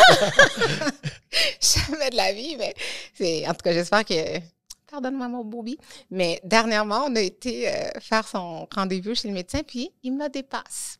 Tu sais, moi, je suis 5 pieds 3, lui, il est rendu 5 pieds 6. Ah. Quand il y a ceux qui mesuraient 5 pieds 6 officiels, là, oh my God. Là, on est à l'épicerie, il me tasse sur le côté. Qu'est-ce que tu fais? Mais là, il y a plein de monde qui passe. Maman, reste de mon... Là, tout d'un coup, là, oh mon Dieu, tu vois que dans lui, c'est... Moi, je suis comme... C'est un protecteur. Ah oui, mais c'est dans lui, il sait, là. Je n'ai pas du temps de lui montrer ou quoi que ce soit. C'est dans lui. Je ne sais pas s'il a vu les interactions autour de moi. Mais merci, mon Dieu, pour ça. Puis, à l'instant, les filles, j'ai pas de filles. Mais moi, ce que je souhaite véhiculer puis montrer, puis à travers des séminaires ou les formations pour les jeunes filles, c'est d'avoir cette option. Autre que les réseaux sociaux, puis qu'est-ce qu'on véhicule, blablabla, d'avoir ce choix. Tu sais quoi? C'est ce la culture nous présente. Puis si c'est pas dans ces petites filles-là, tu sais, moi, j'ai pas tant envie d'être comme ça. Je me retourne où? C'est qui mes comment je pourrais dire, mes modèles? Tu comprends qu'est-ce que je veux dire? Comme mes modèles, si tu as envie de girl power, peu importe qu'est-ce que tu as envie, oups. Mais en même temps, c'est important aussi d'avoir ce choix. Tu sais quoi? Non. Moi, j'ai envie d'être de cette façon, maîtriser l'art de l'étiquette, être vue et perçue d'une façon. J'ai pas envie de... C'est pas mon style, moi, être... Ouais, non, je comprends. Tu comprends ce que je veux dire? Selon toi, tu sais, quand tu vois un enfant mal élevé, c'est quoi ta première perception? Est-ce que c'est la faute de l'enfant ou c'est la faute du parent? C'est la faute du parent. C'est la faute du parent. vraiment une belle question que tu me parles de ça. Juste hier, je parlais à une copine à moi, une copine qu'on a depuis l'enfance. Puis elle était supposée me rappeler, puis elle m'a dit « Ah, Marie, excuse-moi, je ne t'ai pas rappelé, j'ai une semaine difficile avec les filles, patati. » Bon, je l'écoute. Puis là, elle me dit « Ah, tu sais, je leur demande juste de me rendre service, tu sais, de me rendre service. » Je ne vais pas aller dans tout, mais moi, ça m'a accroché de te rendre service. J'ai dit « Girl, tes filles sont tes filles. Tu peux pas leur parler, moi, je fais ça pour toi, puis il faut que tu me rendes service. Ce sont tes enfants. Elles n'ont pas à te rendre de service. Tu es le parent, mets tes culottes de parent, là. Ça va? Est-ce qu'un parent devrait être ami avec ses enfants ou le parent devrait être le parent et les enfants l'enfant? Parce que ça peut créer justement un genre de dynamique différente. Ouais. On sort du cadre. Les cadres sont importants. Moi, qu'est-ce que j'ai dit à mon fils une fois jeune, là, quand j'ai senti un petit peu de rien de grave, là, il m'a jamais disrespect, il n'a jamais dit un mauvais mot devant moi, mais quand j'ai senti quelque chose, j'ai dit, tu sais quoi, my love? J'ai dit, tu sais, tu es mon best friend, je suis ta best friend. Il dit oui. J'ai dit, mais moi, la différence entre moi, qui est ta meilleure amie, maman, puis tes amis, moi, je peux te punir. Tu comprends-tu? Uh-huh. J'ai dit, moi, je peux te punir et je vais te punir et je peux te corriger et je vais te corriger. Fais bien attention. Là, ça a l'air terrorisant comment je le dis, mais je n'avais pas le choix. C'est comme ça que je parle à mon enfant. Mais c'est ça, les cadres sont importants. Puis là, plus personne ne veut de cadre. Là, c'est tu peux être qui tu veux, tu peux faire qu'est-ce que tu veux dans la vie. Bonne chance. Moi, qu'est-ce que j'ai dit à ma copine hier? J'ai dit, girl, j'ai dit, les enfants, moi, je vois ça un peu comme de la pâte à modeler. Plus ils sont jeunes, plus ils sont malléables, puis plus ils vieillissent, plus ça devient de plus en plus dur. Ouais. J'ai dit, décourage-toi pas. Ils sont encore très malléables, les petites, mais là, c'est à toi de te redresser. Tes filles ne te rendent pas service. C'est toi le parent. Si tu leur donnes pas de cadre, ils vont déborder. Puis, trust me que les enfants, ils aiment ça, les cadres. On aime, tous les gens, on aime ça, les cadres. On a beau vouloir en sortir pour peu importe la raison, on aime les cadres. Une autre petite parenthèse tellement cute parce que j'ai raconté ça hier. J'ai dit, à un moment donné, moi, mon gars, j'ai senti un petit peu, je répétais. Puis il n'écoutait pas. Puis je répétais. Puis moi, je ne suis pas du style, je te chicane, je t'enlève ton iPad. Je trouve que ça ne sert à rien. J'aime un bon dialogue à la place. Je me rappelle, j'ai dit à mon gars, j'ai dit, tu sais quoi, ça fait une couple de fois que je t'ai dit de faire X, puis tu ne m'écoutes pas. Puis là, il y avait un petit peu de nonchalance dans son comportement. Puis j'ai dit, tu sais quoi, puisque tu n'écoutes pas, ben, c'est parce que tu sais pas mal. Tu es assez avancé dans la vie, tout ça, tu as une certaine maturité. Je pense que je suis pas obligée de te dire quoi faire. Oh, là, j'ai capté son attention. J'ai dit, tu sais quoi? Je vais arrêter de gaspiller ma salive. Je vais arrêter de répéter. Là, tu es libre à toi. Fais qu'est-ce que tu veux. Parce que moi, ça me sort du jus, tu m'écoutes pas de toute façon. Là, il est comme, mais maman, qu'est-ce que tu dis? Je dis, ben quoi? J'ai dit, fais qu'est-ce que tu veux, là. Tu n'as plus besoin de moi pour te dire, pour te répéter. Là, il écoute dans ses petits yeux la terre. Mais maman, je suis juste un enfant. Je suis juste un enfant. Il dit non. Puis là, il s'est mis à comprendre. J'ai dit, parfait, tu es juste un enfant. Je suis ton parent. Tu m'écoutes. C'est pas que j'ai envie là, de jouer à la police. Tout ce que je te dis, c'est pour ton bien parce que je t'aime. Ce même scénario-là, comment tu le ferais dans un cadre professionnel au travail?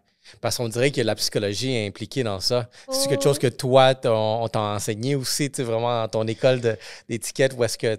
Parce que je pense que ça, tu peux le faire aussi, mais différemment. Avoir le même résultat. Mais c'est pas à travers ma certification, même avant. Je te donne une anecdote. À la clinique que j'ai eue, j'ai fait mon code d'éthique et j'ai eu une employée un peu récalcitrante qui n'a pas respecté une des règles de base. Exemple, c'est une clinique de médecine esthétique, on s'entend. Tu rentres dans une clinique puis tu me parles comment tu es sensible aux odeurs, etc. Tu rentres dans une clinique d'esthétique puis tu penses avoir des soins, haut de gamme, etc. Tu payes la totale pour. Ça sent le fish ou ça sent le poisson ou la lasagne réchauffée. Des gens partant, c'est un peu weird. C'est pas supposé. Moi, j'arrive à la clinique un jour et puis, je suis frappée d'une odeur de nourriture réchauffée. Fait que là, je trouve la personne responsable parce qu'on a un micro-ondes dans la salle à manger. Avec la plus grande des politesses, écoute, est-ce que ça serait possible pour toi d'éviter ce type de repas? J'explique pourquoi. À la plus grande des politesses, s'il vous plaît, merci. Si ça t'amène une contrainte, I'm sorry, tout ça. Oui, j'ai compris, parfait. Une semaine plus tard, je reviens, la même odeur me frappe. Elle n'a pas compris, là. Qu'est-ce que j'ai fait? Je sais que c'est elle. Je suis revenue plus tard quand c'était fermé, puis j'ai pris le micro-ondes. Il n'y en a plus. Oh! Il n'y en a juste plus. Fait que le lendemain, j'arrive ou quelques jours plus tard, Marie ou Madame Gédéon, peu importe, le micro-ondes a disparu. Oui, je l'ai enlevé. Mais comment qu'on va se nourrir? Bien, avec des choses qui ne se réchauffent pas, puisque j'ai demandé. Est-ce que c'est comme ça qu'il faut. C'est comme ça qu'on gère. Moi, je ne suis pas dans la punition, je ne suis pas dans la confrontation. Je te parle, j'essaie de. Je t'ai demandé poliment. Je te demande quelque chose pour le reste. En plus, il faut que je fasse un dessin. Pourquoi? Là? C'est une clinique de médecine esthétique. Allô? Moi, je rentre dans une clinique de médecine esthétique, ça sent la nourriture. C'est supposé sentir l'aseptisation ici, là, la propreté. Tu comprends? C'est ça qui est supposé. Non, j'ai pris la peine d'expliquer. Puis là, j'ai dit une fois, je pense 2-3 fois. J'ai pas été aussi sèche là, la deuxième fois, j'ai tout arraché. Mais quand j'ai vu que ça perdurait, je dis, tu sais quoi, je vais juste l'enlever. Puis là, j'ai eu un meeting avec les filles après parce que j'ai vu que, pas contente, tout le monde est vous. On va reprendre le code d'éthique, on peut lire ensemble, let's go! Fait que là, je prends mon code d'éthique, je lis un point à la fois que tout le monde a signé avant de venir travailler, parfait. Est-ce qu'on se comprend tout le monde? Oui, à part celle. Tu sais, elle mais il n'y en a plus de micro-ondes, c'est fini. Tu vas te nourrir avec des sandwichs. C'est tout. C'est intéressant comme méthode. J'approuve. C'est la méthode simple. Puis tout est dans la façon de parler aussi. Parce que quand on manque de mots, c'est ça aussi. Une autre règle d'étiquette très importante, c'est d'avoir un bon vocabulaire, de vulgariser les choses, les métaphores, les figures de style. Parce que les gens ne comprennent pas tous avec 1 + 1 = 2. Il y a certaines personnes, il faut faire un dessin, tout ça. Fait qu'avoir cette élégance de partager un message d'une façon forte, puissante, sans sacrer, sans crier, sans dire de mauvais mots, là, c'est un art qui se cultive. Parce que souvent, les gens, comment je pourrais dire? Où est-ce que ça déborde? Où est-ce que ça devient violent? Où est-ce que les poings, puis les gants lâchent, puis les gens... C'est quand on manque de mots. C'est quand on manque de vocabulaire. C'est aussi simple que ça. C'est quand on manque de façon de partager un message, c'est là que ça dérape. Ça fait partie de l'étiquette. Comment parler aux gens? Tutoyer versus vous voyez. Vous voyez. En tout temps? En tout temps. Y a-tu si tu sens que tu commences à parler avec quelqu'un puis il y a un certain ouverture, ouais. Quand le confort s'installe, très important de demander à la personne. Okay. C'est simple. Est-ce que tu sais, des fois, tu es comme, tu vas dire-tu, excuse, est-ce que ça te... C'est tellement de démontrer du respect à la personne que je fais attention pour être sûre que ça ne te dérange pas. Parce que tout est perdu. Le vouvoiement, souvent, c'est vu et perçu comme étant une genre de hiérarchie. Comme moi, les aînés, dire-tu, c'est impossible. Impossible. J'ai fait l'école privée, j'ai fait l'école publique. Puis au début, j'étais à l'école privée, c'était madame avec le nom de famille, vous. J'étais arrivée à l'école publique, on appelait madame. « Hey, Monique! » Je capotais. Écoute, j'étais pas bien. Là. J'étais toujours en train de me dire, je suis en train de disrespect. C'est pas vrai. C'est ça. On enlève le cadre. Tu vois, moi, j'ai grandi aux États-Unis, puis ici aussi. Puis aux États-Unis, à l'école, par défaut, tous les professeurs, peu importe, public, privé, c'est tout par Mrs., nom de famille. Ici, prénom. Moi, j'étais carrément perturbée. Fait que moi, j'ai commencé le primaire ici, je suis parti là-bas. Fait que pour moi, je suis comme, oh, OK, c'était nouveau. Fait que tu t'adaptes. On s'adapte. Puis quand tu reviens ici, j'ai eu comme un peu cette misère-là, comme, oh, Francine. Parce que là, à un moment donné, on ne sait plus qu'est-ce qui est bien, qu'est-ce qui n'est pas bien. Si tu navigues dans certaines cultures ou réalités, là, on est relâché, on est toutes des amis, on est toutes pareilles, d'autres places. Non, il y a une hiérarchie à respecter, il y a les aînés, il y a tellement de choses, mais moi, j'aime retourner à la tradition. Moi, je trouve qu'avec les classiques, la tradition, on se trompe rarement. Est-ce que les écoles devraient réintégrer une certaine forme d'éthique ou même juste une classe, tu sais, vraiment pour préparer, tu sais, les enfants? Surtout, moi, je dirais 6e année, secondaire 5. Parce que tes parents, je suis parent, on fait du mieux avec ce qu'on a, OK? Mais on a beaucoup de responsabilités, des challenges, des choses que la vie nous pitch en dessous des pieds. S'il y a des formations qui existent juste pour amener ce petit côté de politesse que toi, en ce moment, c'est pas vraiment ça ta tasse de thé, tu vis des choses, au moins échappe pas tes enfants. Tu sais, outille tes enfants. Puis j'aime dire aussi, c'est mieux que nous, on éduque nos enfants ou on laisse des gens spécialisés nous aider à les éduquer, sinon c'est la société qui va éduquer nos enfants. Puis on veut pas ça. On veut pas ça. Moi, un parent ou un enfant, écoute, je vais peut-être me faire pitcher des roches. This, I really don't care.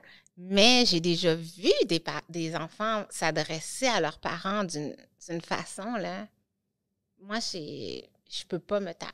Mm-hmm. C'est non. Comme, pardon? Qu'est-ce que tu as dit? C'est drôle, mais tu ne respectes pas ta mère ou ton parent, mais moi, je suis une étrangère. Mais, tu comprends qu'est-ce que je veux dire? Mais les enfants aiment ça. Ils ont besoin de cet encadrement. Retourne en arrière, toi, quand tu étais jeune. Pas d'encadrement. Tu veux faire ce que tu veux. Tu peux manger qu'est-ce que tu veux. Tu peux parler comme tu veux. Où tu t'en vas, là? Ouais, non, c'est drôle parce que quand tu es jeune, ça a l'air cool. Tu sais, comme, j'aimerais ça avoir cette liberté. Ouais. Mais quand tu es vieux, tu réalises que je suis contente de ne pas avoir eu trop de liberté. Et voilà. Oui, j'ai grandi, moi, dans une structure très, très, très stricte, mais que je suis contente. Puis c'est que les enfants, c'est normal. Ils sont faits pour défier l'autorité, puis essayer de comprendre à quel point ils peuvent s'en tirer, puis défier les limites. C'est normal, ils s'essayent. Mais nous, en tant que parents, le cadre, il faut le maintenir. Je ne dis pas d'être dur, d'être sans cœur, d'être sévère, mais juste les rappeler à l'ordre avec plein d'amour, là. Du tough love, comme on dit. Politesse, admettons. Comment tu gères la politesse envers quelqu'un qui te méprise? Oh, OK. La politesse, pour moi, c'est un no-brainer. Je suis polie avec tout le monde, même si que la personne me méprise, je vais toujours rester polie. C'est là qu'il faut faire une nette distinction entre la politesse et la gentillesse. C'est une autre affaire, c'est un autre sujet. Les gens mélangent tout. Politesse, gentillesse, c'est pas pareil. La gentillesse, là, ça, c'est réservé ça vient du cœur. C'est réservé pour les gens que j'aime, ma famille. Ça, c'est un extra. Ça, c'est un cadeau. Tu comprends? La politesse, ça, c'est un no-brainer. On n'a pas le choix, au moins, de naviguer dans la vie avec la politesse. La gentillesse, c'est un extra. Tu comprends? Fait que même si quelqu'un me méprise, je vais toujours rester poli. Okay. Toujours. Oui. Tu travailles, admettons, tu obtiens un contrat, tu travailles avec quelqu'un, puis toutes les conditions sont en ta faveur. Tu vois où je m'en vais? Là, tu parles à moi, là, Marie. Ouais, un scénario. OK. Toutes les conditions sont en ta faveur, autant sur la disponibilité, sur la paye qui vient avec le contrat, mais tu vois que la personne manque d'éthique. Mm-hmm. Contrairement à une autre personne qui beaucoup d'éthique, mais côté business, tu vois, il y a beaucoup de choses parce que c'est red flag. Quel scénario prendrais-tu? Je prendrais les deux. Dans le fond, le premier scénario que tu as dit, dans le fond, ce que je fais, moi, c'est vraiment de l'aide. Puis la personne, mettons qu'elle manque d'éthique ou quoi que ce soit, c'est vraiment juste tout simplement de pas lui porter une attention ni de souligner. Comment le mot m'échappe. Comment qu'on dit? Pas porter une attention, pas souligner. Comment? Le mic un peu dehors.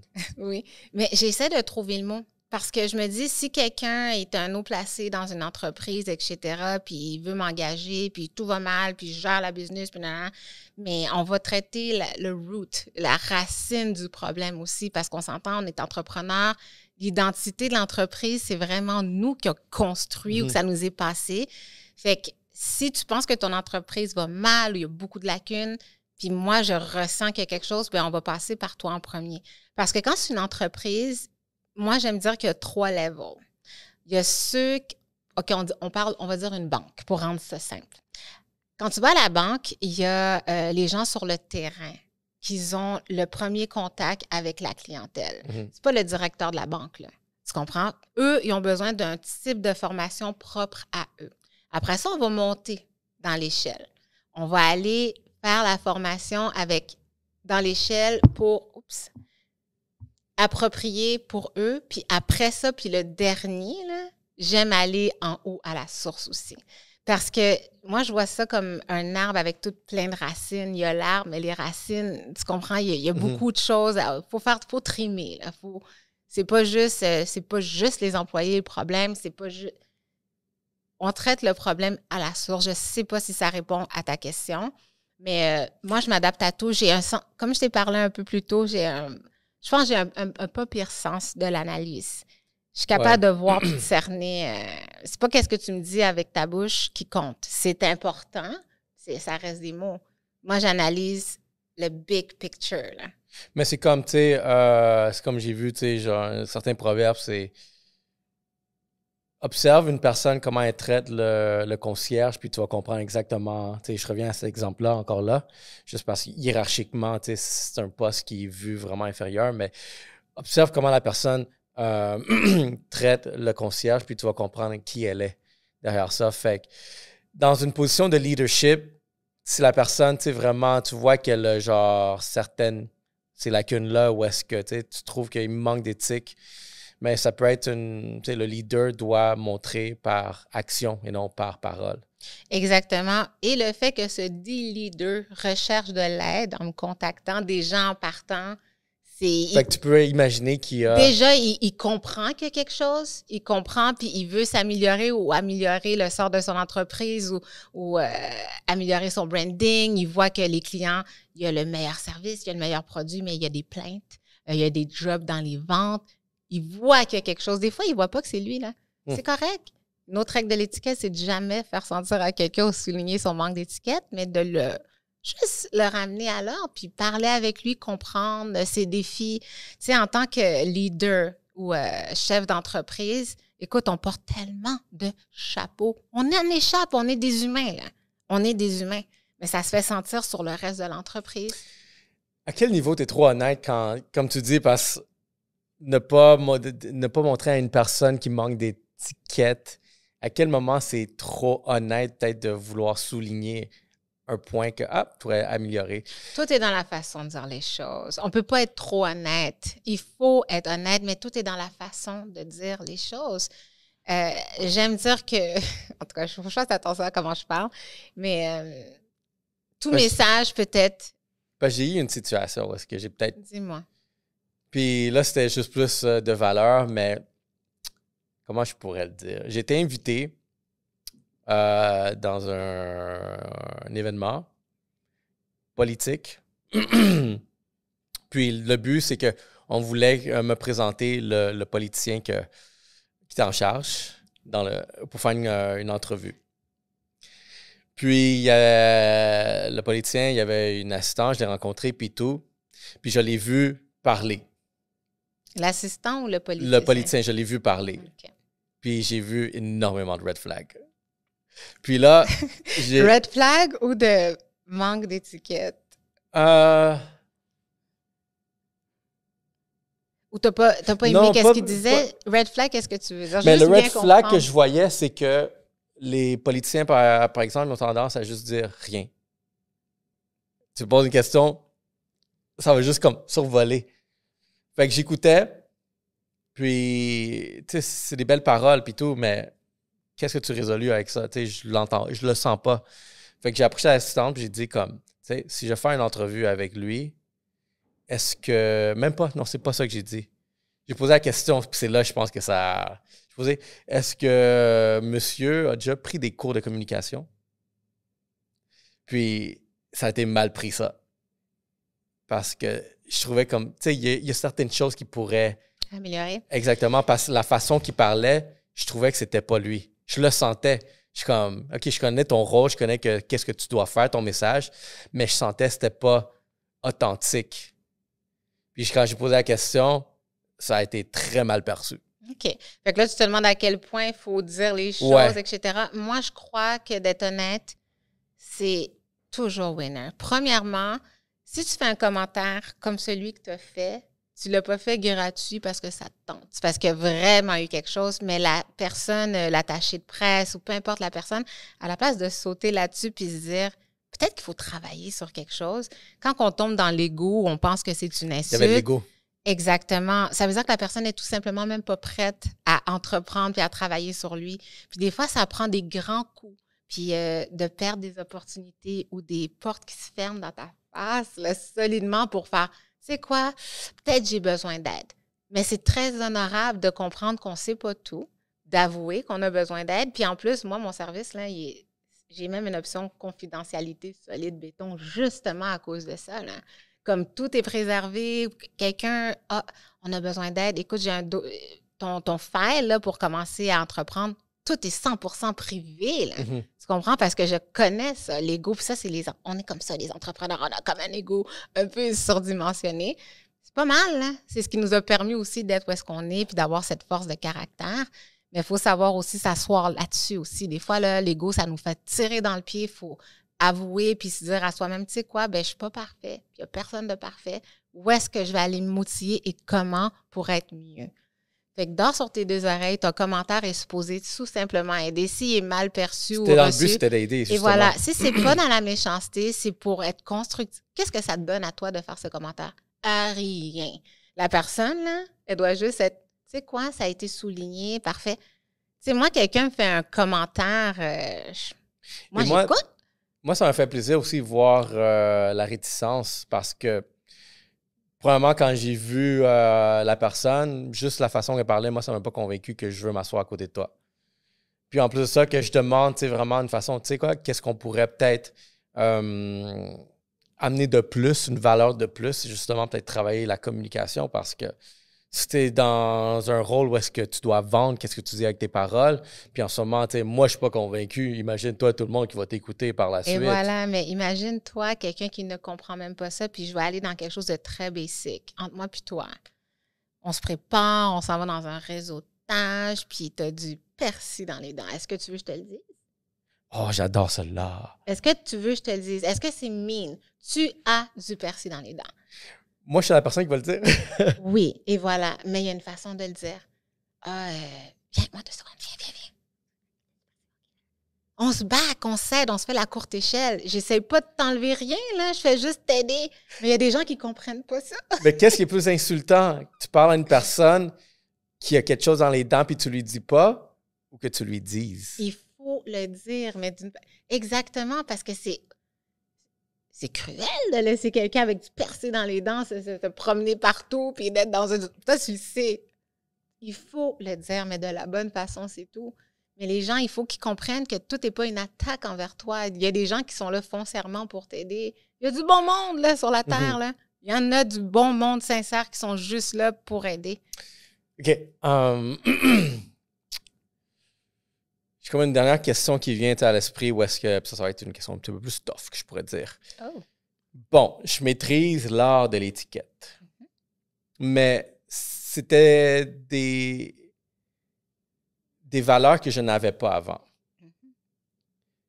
À quel moment est-ce qu'on peut tracer la ligne que peut-être quand je me présente envers des gens avec cette étiquette-là, je ne dépasse pas l'hypocrisie de qui suis-je envers qu'est-ce que j'essaie de dégager comme image? OK. J'aime tellement... L'authenticité. L'authenticité. Dans le fond, l'authenticité, c'est où est-ce que tu vas respecter tes propres limites automatiquement. Je t'explique. Comment je peux t'amener ça d'une bonne façon? Il faut que tu te respectes dans ce que tu fais puis que tu sais que c'est tes vraies valeurs. Comme moi, exemple, je ne sais pas si tu vas comprendre le lien ici. Moi, quand je donne un compliment à quelqu'un, c'est spontané puis c'est sincère. J'ai envie de te donner ce compliment. Je vois de quoi j'ai envie de te donner ce compliment. À l'instar, les gens qui donnent un compliment pour avoir quelque chose, là, moi, je trouve que c'est du charme. Ça veut dire que tu dis quelque chose pour essayer d'avoir un gain en arrière ou d'obtenir quelque chose. C'est là qu'on tombe dans manipulation. Un peu la manipulation, puis c'est d'avoir quelque chose. Fait que de vouloir comprendre l'étiquette, c'est là, comment je pourrais dire, il faut faire une distinction entre avoir un outil pour manipuler. De toute façon, n'importe qui veut utiliser ça pour manipuler va fail. Parce qu'en même temps, maîtriser l'art de l'étiquette, ça comporte aussi l'honnêteté, la sincérité, la grâce, la sagesse. C'est vraiment d'être très sage, d'être intentionnel dans ta gentillesse, être intentionnel dans ce que tu dis aux gens. Un compliment, là, imagine-toi là, que moi, là, c'est vraiment pas vrai, mais moi, plutôt, on va dire je déteste ta veste, OK? C'est pas vrai? Je la trouve très belle. Mais on va dire je la déteste, mais parce que je veux quelque chose. Hey, en passant, j'aime vraiment ta veste. Tu vas le sentir. Ouais. You will feel. Il y a quelque chose qui va faire. Tu vas entendre le compliment, ça va flatter ton ego, mais il y a quelque chose en toi. Par contre, quand c'est spontané, sincère, oh my God, j'aime tellement ta veste. Tu sais, il y a de quoi que tu sens que c'est vrai. C'est pas pour avoir de quoi, j'ai juste envie de te le dire parce que, wow, tu comprends? Mais c'est ça. C'est que maîtriser l'art de l'étiquette, il y a beaucoup, beaucoup de choses. Puis là, on parle étiquette, on dirait que j'ai même pas bien défini c'est quoi. C'est parce que c'est tellement large, ça comporte tellement de choses. Ouais. La posture, l'esthétisme, comment qu'on parle, l'honnêteté, la sagesse, la grâce, la gentillesse du cœur, la bienveillance. C'est que positif. Puis quand les gens me disent « Ah, ben t'apprends à manger aux gens? » Ah, puis comment se tenir à table? On dirait que je suis comme « OK, ça se résolue à une mini-phrase comme ça. » Pour moi, c'est presque une science. Tellement que je fouille, puis j'ai fouillé, puis j'ai lu là-dessus, c'est carrément... C'est rendu une science. Tu vois, je pense que je t'ai dit que je revenais de France, que j'étais à Versailles. Pourquoi j'ai décidé d'aller à Versailles, même après avoir eu mon certificat, c'est que j'ai lu que l'art de la table, la maîtrise du savoir-être à la française a été reconnue par l'UNESCO en 2010. Quand j'ai vu ça, j'ai fait « Excusez-moi, pardon ».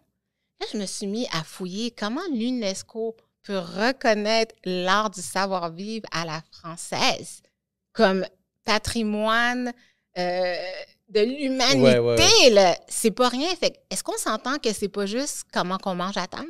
C'est pas juste le petit doigt? Non, c'est l'art de la table, c'est l'art de recevoir, c'est l'art de reçu, c'est l'art d'avoir... des belles conversations, des échanges sincères et honnêtes.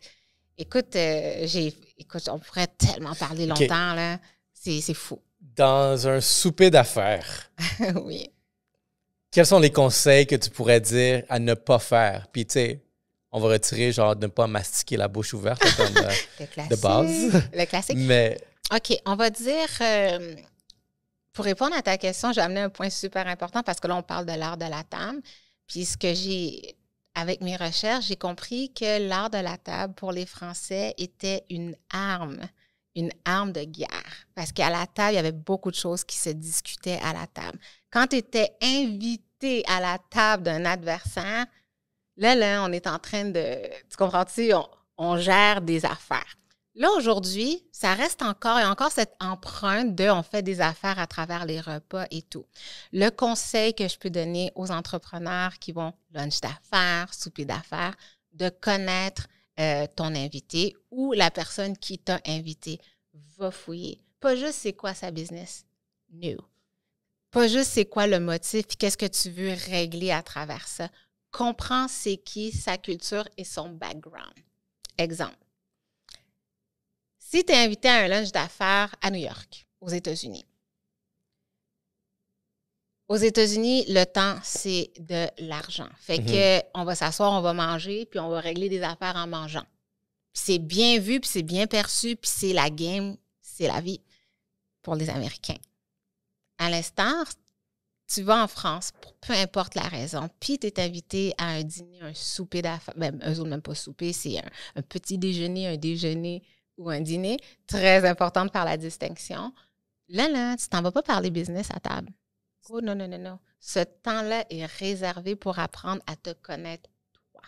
Ah. En plus que pour eux, les Français, l'art de la table a été reconnu pour l'UNESCO. Eux autres, là, ils te montrent leur fierté, leur patrimoine. Ils se dévoilent à toi. Voilà notre fierté. Puis toi, tu es là, tu essaies de régler un contrat, là. Disrespect. Tu ne bois pas d'alcool, mais on t'offre. Ton client potentiel, que tu essaies de closer un deal, il t'offre un verre. C'est sûr que, comme on dit, quand Puis il vient d'une culture où est-ce que où est-ce qu'il faut prendre de la boisson? C'est exactement, c'est respecté. Tu sais. Moi, personnellement, je ne peux pas prendre d'alcool, j'en prendrais pas, mais il y a une façon respectueuse de refuser quoi que ce soit. Puis tous les cadeaux en affaires, tous les cadeaux en affaires ne sont pas tous des beaux cadeaux. Là. C'est un autre sujet que j'ai aussi appris. Mais quelqu'un t'offre à boire, tu ne veux pas boire. Par respect, tu acceptes le verre. Puis moi, étant une ex-barmaid, j'ai plein de trucs pour pas boire d'alcool. OK. Vraiment. Mais on ne refuse jamais un cadeau. On ne refuse jamais un cadeau, mais il y a une façon polie de l'accepter sans ingérer aussi. Là. Tu comprends-tu? Il y a des cultures là, de refuser de la nourriture. Là, jamais on va faire affaire avec toi. Ben, tu sais, nos cultures latines, par exemple, c'est dans la culture d'offrir à manger et même offrir à boire, là, comme tu prends le shot de tequila. Non, écoute, moi, pour avoir navigué puis vu différentes cultures, tandis qu'il y en a d'autres que c'est musulman, c'est haram de prendre la boisson. Jamais on va t'offrir de la boisson. Puis toi, tu es habitué, tes 5 à 7, tes réseautages, il est où le vin? Tu vas t'abstenir. Tu comprends? Quand on va chez les Romains, on fait comme les Romains. Mais il y a toujours une façon polie. Polie, tu l'acceptes. Merci. Tu mets le verre à côté. Tout le monde fait « Cheers! » Tu peux lever ton verre. Essaye de... OK, pendant qu'ils font le cheers... Tu sais, il y a plein de façons là, pour te respecter. Puis si vraiment, hey, t'as pas pris ton shot, t'as le droit de le dire. Écoute, peu importe, il y a tout est dans la façon. Puis, tu l'acceptes, mais... Il y a une gymnastique des mots à faire. Oups! Il y a beaucoup de façons de dire non, là. Moi, j'aime dire aux gens que dans la vie, les seules personnes à qui tu es obligé de répondre, c'est tes parents puis tes boss. Le reste, là, que ce soit pour répondre par oui ou non, peu importe, le reste, là, tu as absolument le droit. Tu as le droit de refuser, tu as le droit d'accepter, mais tout est dans le deliver. Pas genre, moi, je bois pas. Ça fait genre, OK, fait que nous, on est des alcooliques, quoi. Mm-hmm. Tout est dans la façon. Tout est dans la façon, mais ça, c'est un art qui se maîtrise, qui s'apprend. Puis plus tu es exposé, quand tu as les outils, là, plus tu es exposé, puis tu pratiques, puis tu les appliques, ça devient une seconde nature. C'est comme un muscle aussi, tu dois l'entraîner. Il faut que tu en fasses répétitivement pour comprendre aussi la dynamique. Si bien dit. Mais si tu veux travailler ton muscle, mais tu sais aucun appareil dans le gym sert à quoi, tu es mal parti. Au début, tu te prends un entraîneur qui te montre telle machine, nanana, une consultante, nanana. Puis après ça, ben, tu t'en vas dans la vie et t'appliques jour après jour. Puis moi, tu sais, les gens qui disent « fake it until you make it », moi, j'aime tellement pas cette phrase. Moi, j'aime vraiment plus le « practice it until you become it ». C'est tout. Il faut juste pratiquer, juste attendre que ça devienne une seconde nature. Parce que le fake, n'importe qui a un pif, là, ou qui est aiguisé, ou qui en ont vu, tu vas te faire cerner, ça sert à rien. Il faut être honnête, on sait pas tout. On apprend, on fait des gaffes, c'est correct, mais tu veux apprendre, tu veux appliquer, c'est ce qui compte. Super. OK. Ça serait quoi l'ultime conseil que tu pourrais te donner, tu sais, vraiment à une personne en affaires? Par rapport à? Bon. Je pense avoir compris. Relation humaine. Relation humaine. Relation humaine. Dans le fond, la conversation qu'on a eue aujourd'hui, je pense t'avoir fait peut-être découvrir certaines choses. Ouais.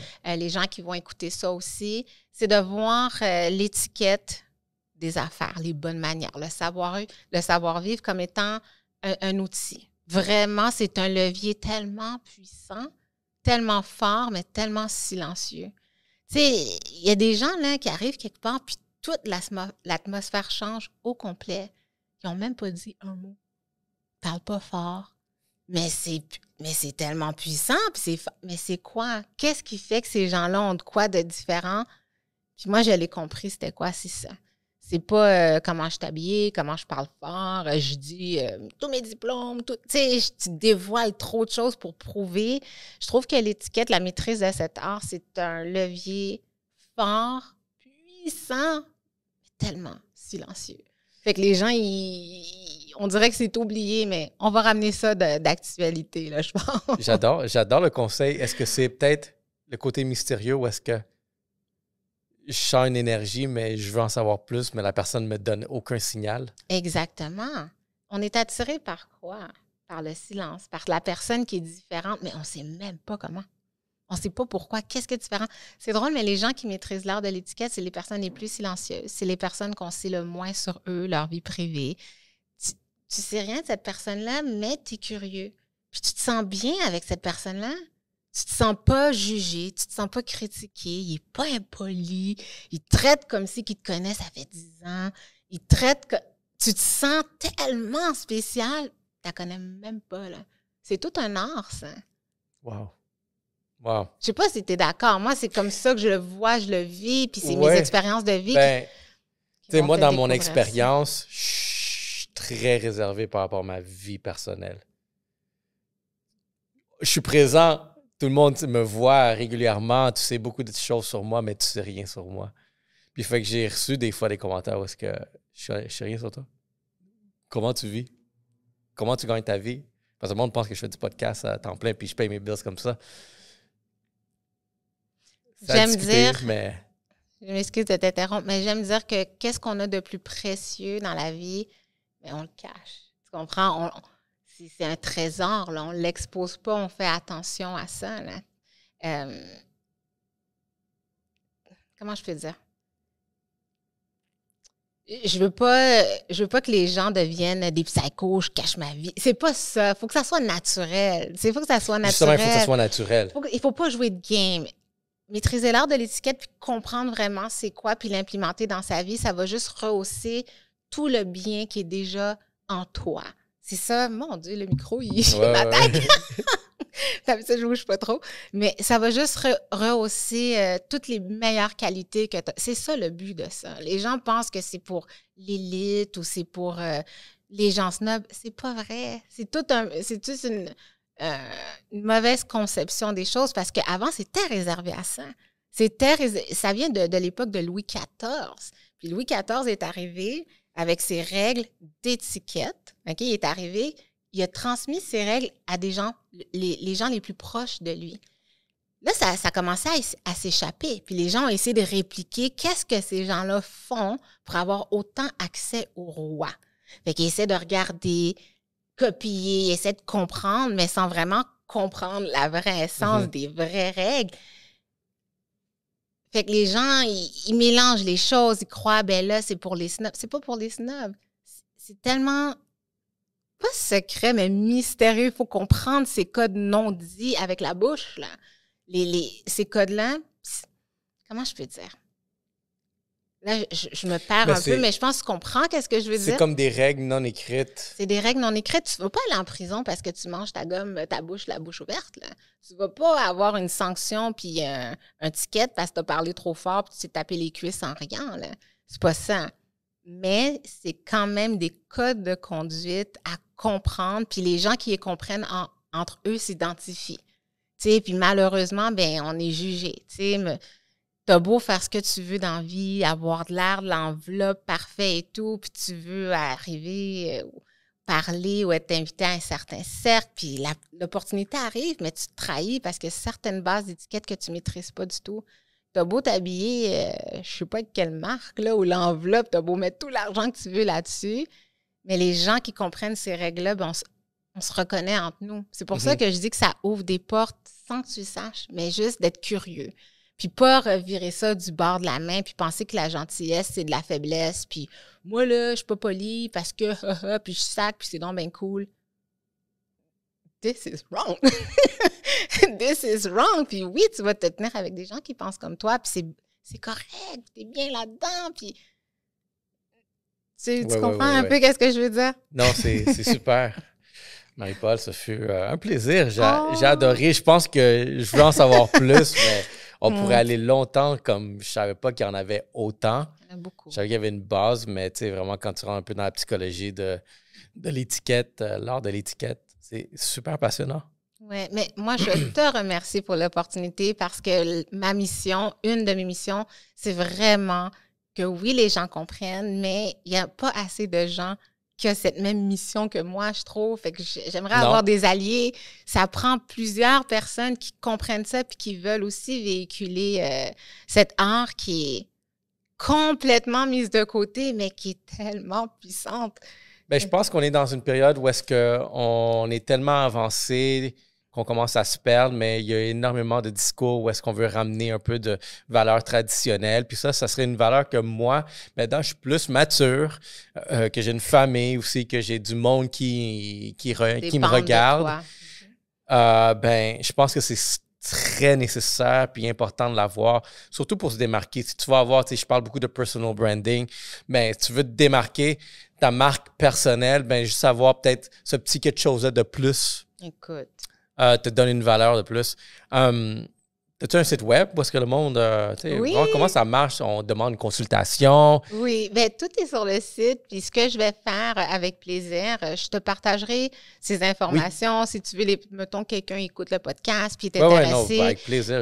Puis j'ai des services où on parle d'étiquette, mais je fais aussi beaucoup, une chose qui est un de mes très grands talents, c'est la gestion de crise aussi en entreprise. Ah oui, c'est un autre sujet. Maintenant, je sais qui aller voir quand le cancel culture va cogner à ma porte. Exactement, la gestion de crise, j'ai beaucoup de cordes à mon arc, une très petite équipe, mais quand même, je pense qu'on va faire de quoi de très bien. Je te laisserai les coordonnées que tu feras partager si nécessaire. Ben, super. Ben, Marie-Paul, ça fut super plaisir. Je suis vraiment content. J'avais hâte. Vraiment. Et puis bravo pour ton magnifique podcast. Ben, merci beaucoup.